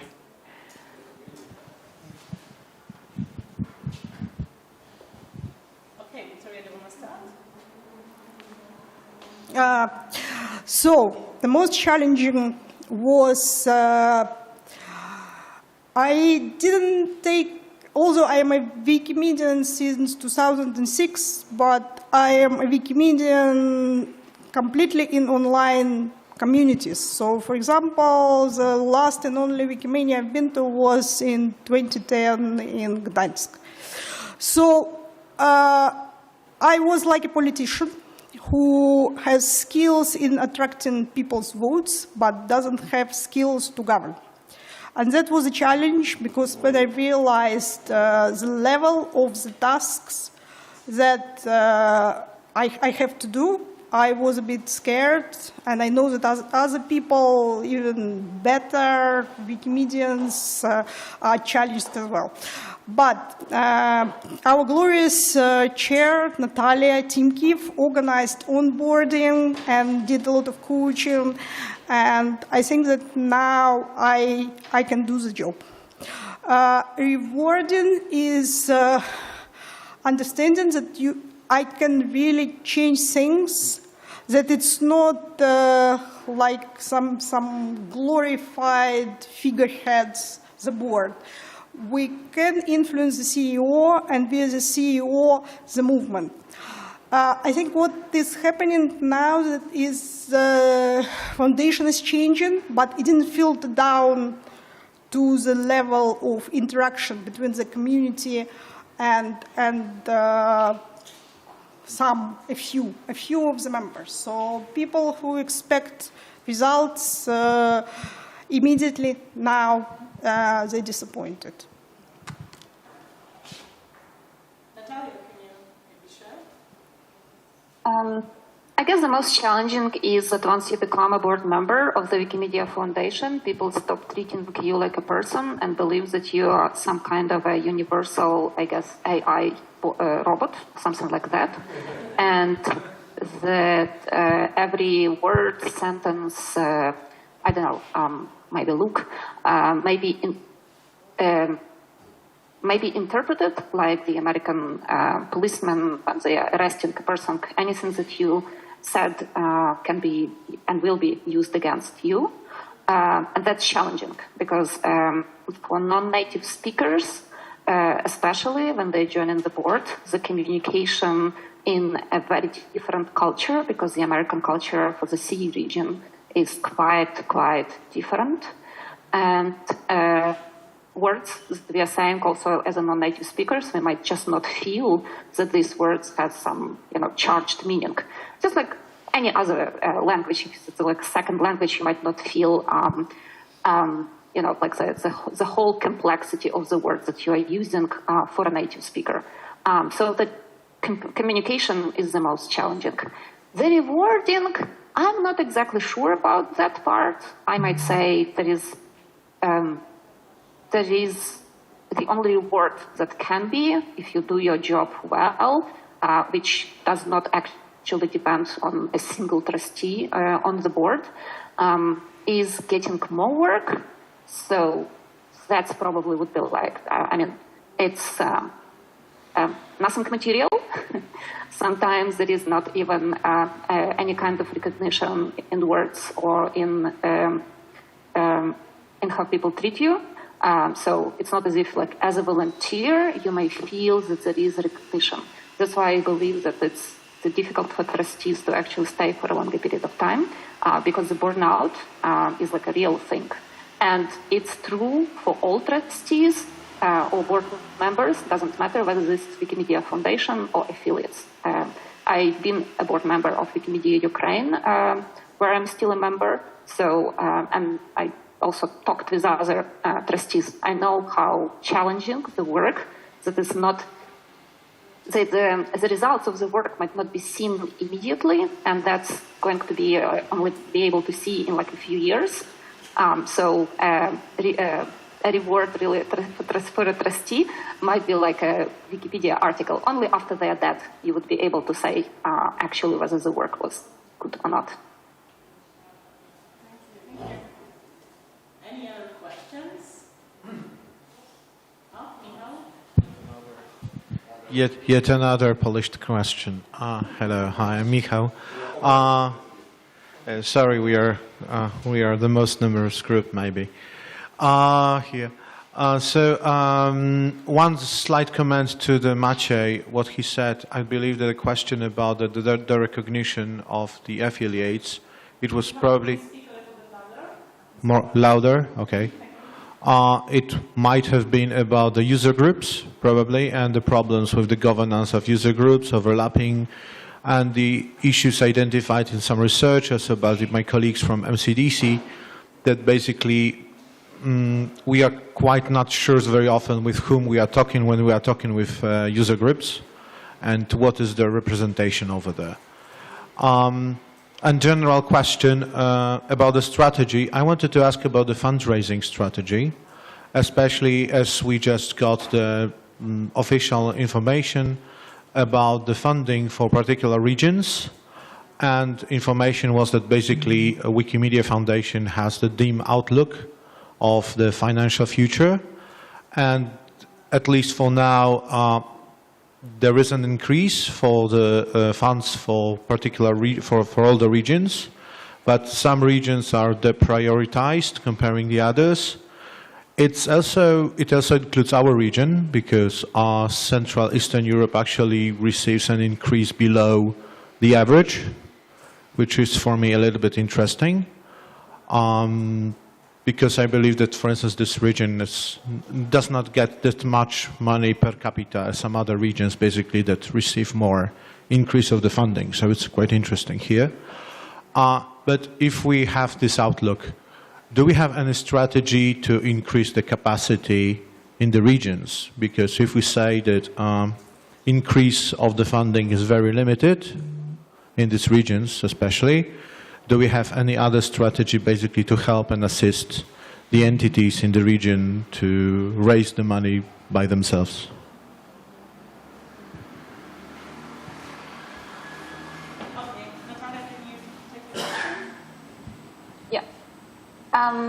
Indeed, there is a problem of overlapping. As Wikipedians, we can understand that if there is an article and we are its sole author, we are not going to have any problems, and we are not going to have any conflicts. Sorry. So it's overlapping geographically or overlapping thematically areas is going to be a problem anywhere. It doesn't matter if it's in the if it is a user group, or if it's article writing, or if it is work when there is a project and a lot of different people are working on the same project. So this is something to be looked into on with a different approach that was before. But how exactly, I don't know, and this is something that we would need to work with AFCOM and with staff in order to figure out how can it be done. One of the things that was identified by AFCOM is actually trying to have more materials available and curated about how to, when a user group, when an affiliate just starts their journey, or at some points in time, that can help them to actually avoid some of the issues.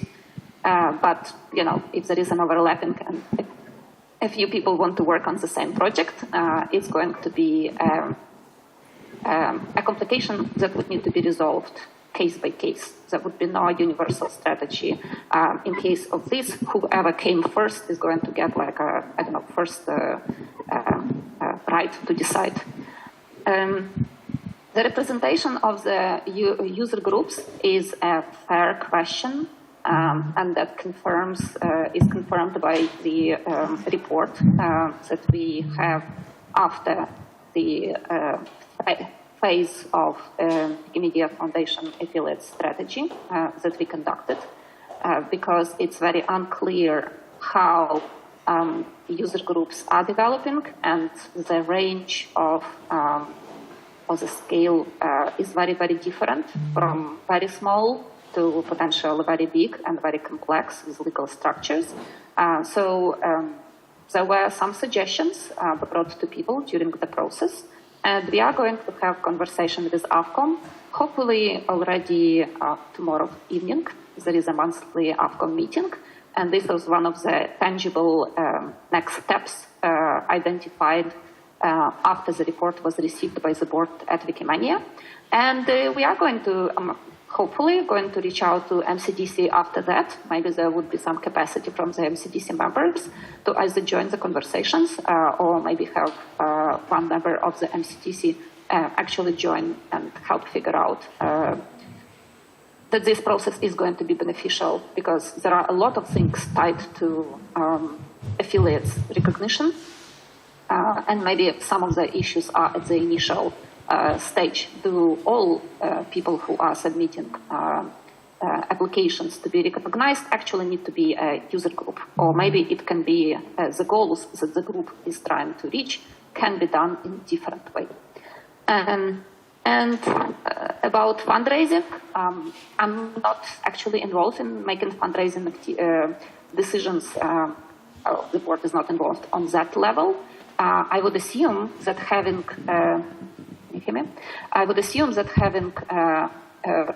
functional regional hub that the region has now, and being overall a highly collaborative region, that might be just more active submissions and more active work that is happening, or being able to be supported by the hub. So that would be my assumptions, and I wouldn't be able to go into much details about how the decisions were made, because in any grant-making process, there is people who are applying for grants and also money available. I think Yael is here, so if she wants to speak more about the fundraising decisions. Thanks, Nat. Michał, I think the question was both about how do we support regions to do their own fundraising, and then a question about not fundraising but about grant making. Is that correct? Yes, because if we assume this as a movement, and we say that the movement is the movement, we assume that the movement is global. Sometimes we say that all the money are movement's money. Then we're saying that it's not necessarily true, but in a general scheme of things, it's that. Basically, we have the common shared goal. That's why we're talking about the global strategy and charter and everything. So if we say that we don't give the money directly, it would be probably good to give the other opportunities so you can basically earn the money by yourself. So grant making and fundraising are very much connected here. Yeah, thank you. So this, I think, when Veronica and, or sorry, when Victoria and Nat kicked off, they described how the board is not involved in programmatic activities. So I think this is an example of something that would be a decision made by the executive leadership at the foundation and with oversight from the board, but not decision making on their part. So two things. One, as Nat said, we are hoping to be working closely with the hubs to devise a fundraising strategy for them to understand if and how hubs should be able to do their own fundraising and if and how the foundation can support them in that. One thing that my team is working on this year, hopefully to come out in the next few months, is a portal on Meta to describe the ways in which individual affiliates and hubs in the movement are currently doing fundraising, because there are quite a few chapters and affiliates who do their own fundraising. Some of that is the very famous banners, but there are many other ways that, that affiliates do their own fundraising. An example of some support that we offer in that area is the European EDs do a monthly call with Julia Brungs from Advancement, and they share lessons learned about how to do fundraising. Those are actually open to EDs from other affiliates too, so if folks from the CEE region are interested in joining, you absolutely can. In terms of how the grants budget was determined this year, we looked at a mixture of three things. One, projections of need. So individual program officers spoke with affiliates in the region to understand what we should anticipate coming down the road in terms of affiliates' needs. Two, we looked at global inflation, which was extraordinarily high globally this year. I mean, it was just a really tricky year to think about growth. And then third, in line with movement strategy, we actively prioritized, assuming there's enough need and capacity to absorb the funding in a region, we prioritized regions that have historically received less funding. And CEE is right in the middle there. It's not one of the most under-resourced regions, but as you said, it's certainly not one of the most resourced ones. So you're right. I think the CEE region came in at just above average growth. All regions, all 8 regions did receive an increase in growth this year. But the CE one was around the middle, and it's for those 3 reasons combined. We are here so we can have a talk on examples. I took a benchmark basically of Latin America, and you have, for instance, Central Eastern Europe is 9% when the average is 10, so it's below. In the same time, for instance, you have Latin America at 14%, and I might be not that great with numbers, but I believe that the per capita spending in Latin America is already higher, basically, than in Central Eastern Europe. So, yes, we can say that. Basically, the difference is there already, and it's increasing. So we cannot say that basically we are decreasing basically the gap between these 2 regions. So I would basically encourage maybe more discussions about the actual parameters and how actually these decisions are being made, at least from the standpoint of this region. Thanks.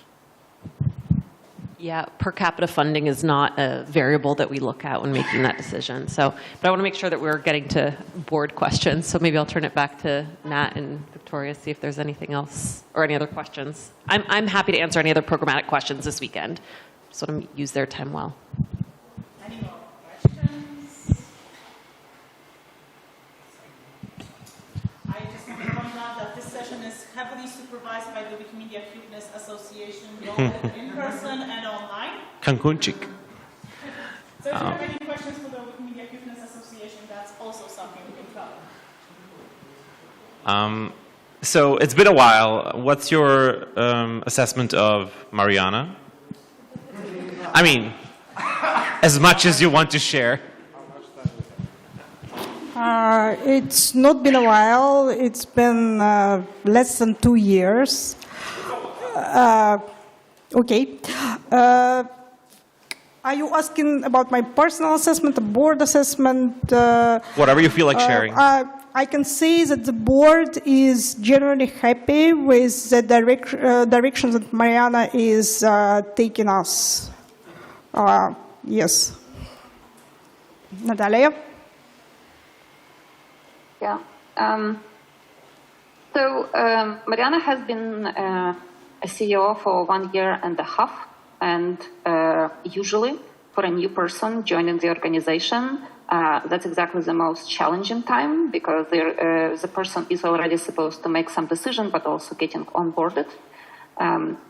Mariana really showed her commitment to the whole idea and the complexity of the movement and of the organization by dedicating her time even before she joined officially as a CEO on her listening tour.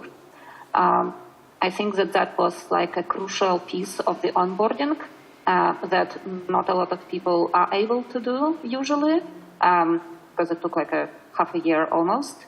And also something that shows the understanding of you do need to start making decisions on day one. What are going to be your decisions? It's actually better if they are informed, not by also something like bigger.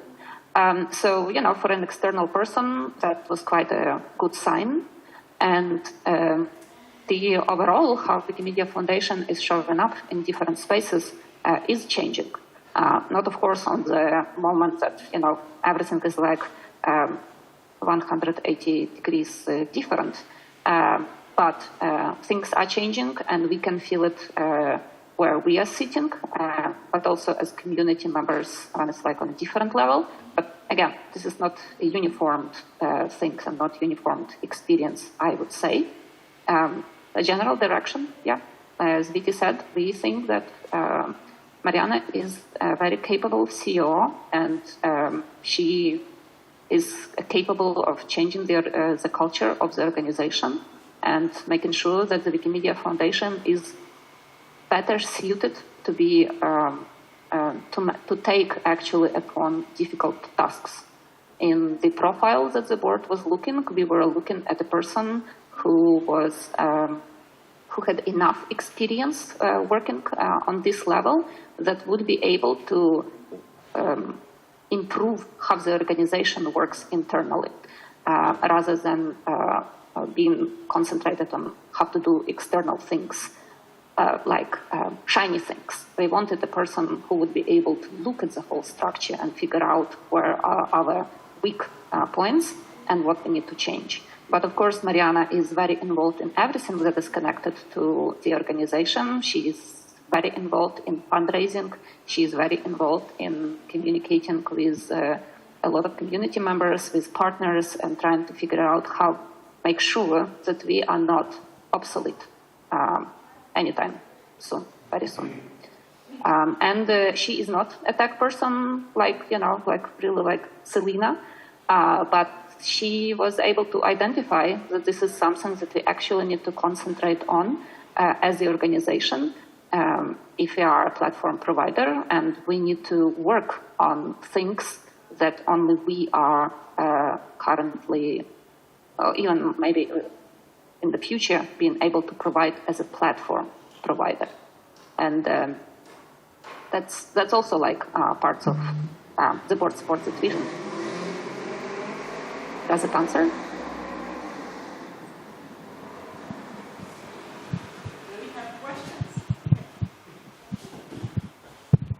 Thank you. My name is Vladimir. I'm from Belarus. I have a question about the Universal Code of Conduct, its implementation actually, which is going to be, as I understand, reviewed, like the way how we should implement the code, right?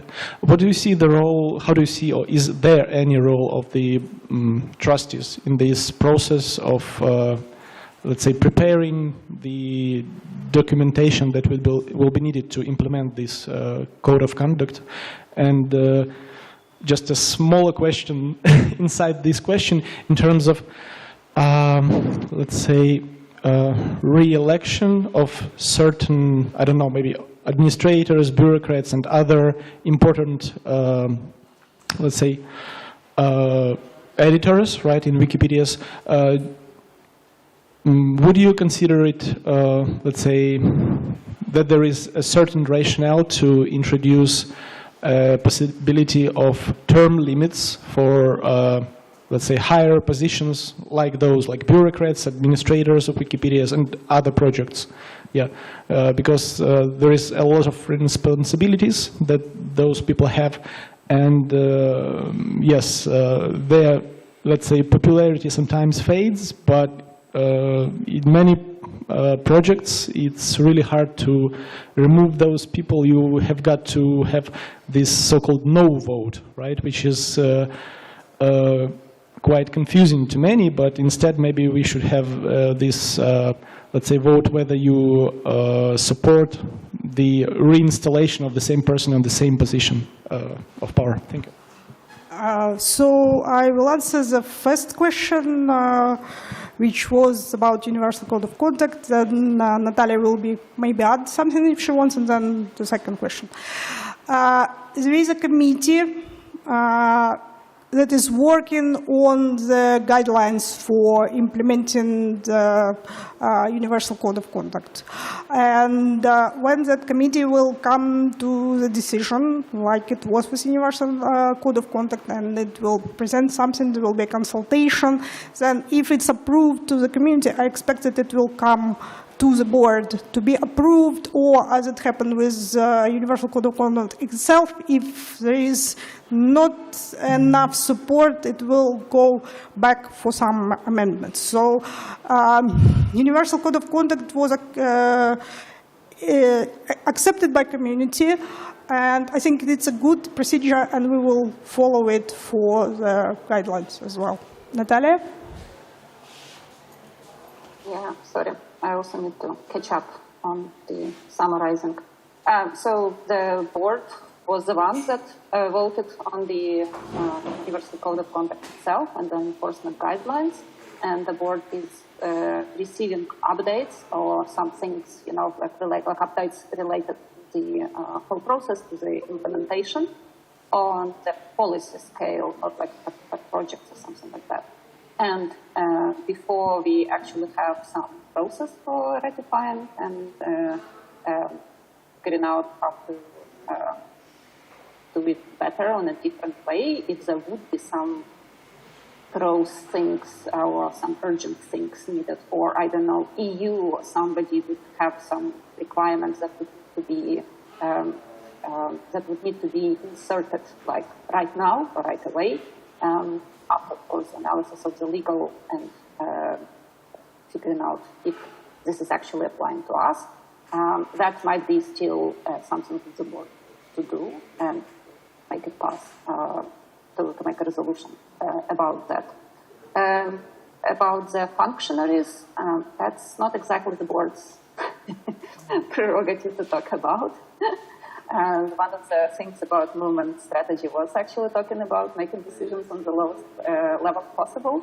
This is something to figure out for the communities and for the, not directly for the board. And Vicky wanted to add something as a functionary. Vicky, do you want to add something as a functionary? I was exactly going to say that the Board of Trustees is the board of the Wikimedia Foundation. We are not involved in policy in each individual project. This is up to the project themselves to implement. If they want term limits, now that you know that some projects successfully implemented them, you can start the process in your project. I can add that after Russia invaded Ukraine, full-scale invasion, in 2022, the Ukrainian community experiencing some kind of shortage of admins and people being able to actually help on the projects, decided to go with the temporary admins. So, you know, a person can be admin for a month or two, and then the process is easier because in a month or two you can understand whether your worst fears about that person who was unable to become an admin for like a few years back are actually justified. And that helped that helped because even people who were usually unsuccessful in becoming admins, who had a passion, who had time or ability, were able to help.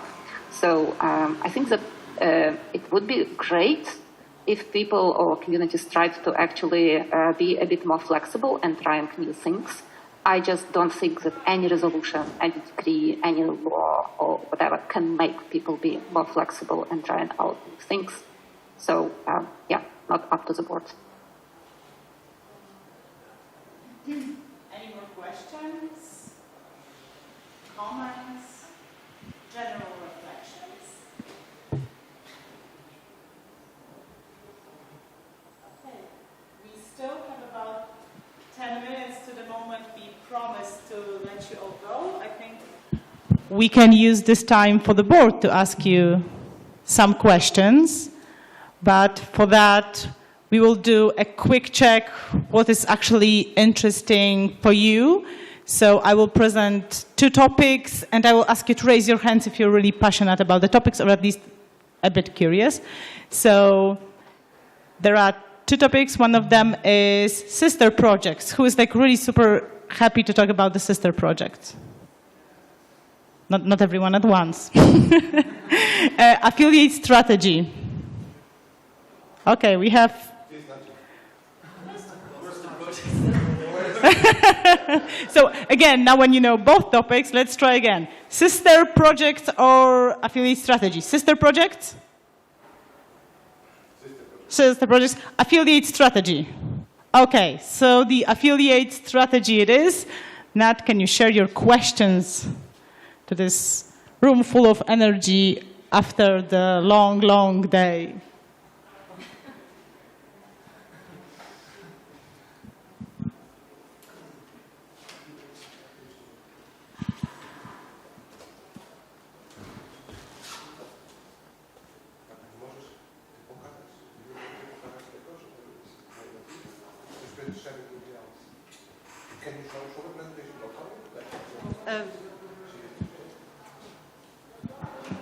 Can you see? Yes, thank you. Can you see the slides? Yeah, okay. So about affiliates. Again, this is not us sharing to you. This is us actually asking from people in the room. Unfortunately, the only thing that I can see is a very white blackboard, whiteboard. So we would like to know if people have some already their own vision about how the universe of affiliates needs to evolve. Do we have too many or too few affiliates? Do people want to see the number of affiliates grow or decline? How the affiliates are going to look in 5 years? And is there like a threshold for an affiliate being healthy and ready to fund? What sort of new areas, opportunities, or threats do you see for your affiliate or overall for affiliates in the future? So these were kinds of questions that we also asked from people during our interviews and surveys, because we wanted also to figure out if people are thinking about future, and if they are, how do they actually see the whole thing evolving or not? Does anyone feel that they would like to speak to it? I've seen, Michał, that you were doing those. Yeah, you were I've seen you thinking. So I'm having a big problem with these questions because as an economist, I would need to ask if it's basically ceteris paribus. So do we assume that basically the world stands still? Or do we assume anything about the world? Because in general, I would love affiliates to flourish, to have thousands of new volunteers and so on and so forth. But if we assume basically the same volunteer base, then this is a very different answer. And if we assume that basically the number of volunteers is more or less the same, so I would say that we have too many affiliates, and I would like the number to decline, and I would like to have them less in 5 years. which might be very fine if we have working hubs, because basically you will not have an affiliate to do a lot of things that you needed to have an affiliate to have a user group beforehand, because you will have basically the hub that would be giving you the services that were needed, basically. Yes. Well, that's exactly what we wanted to start people thinking about and reply, because, it depends on what we are assuming and what we want to do. If we are just going with a status quo, it might be fine. We just would not want, or it would be difficult for us to actually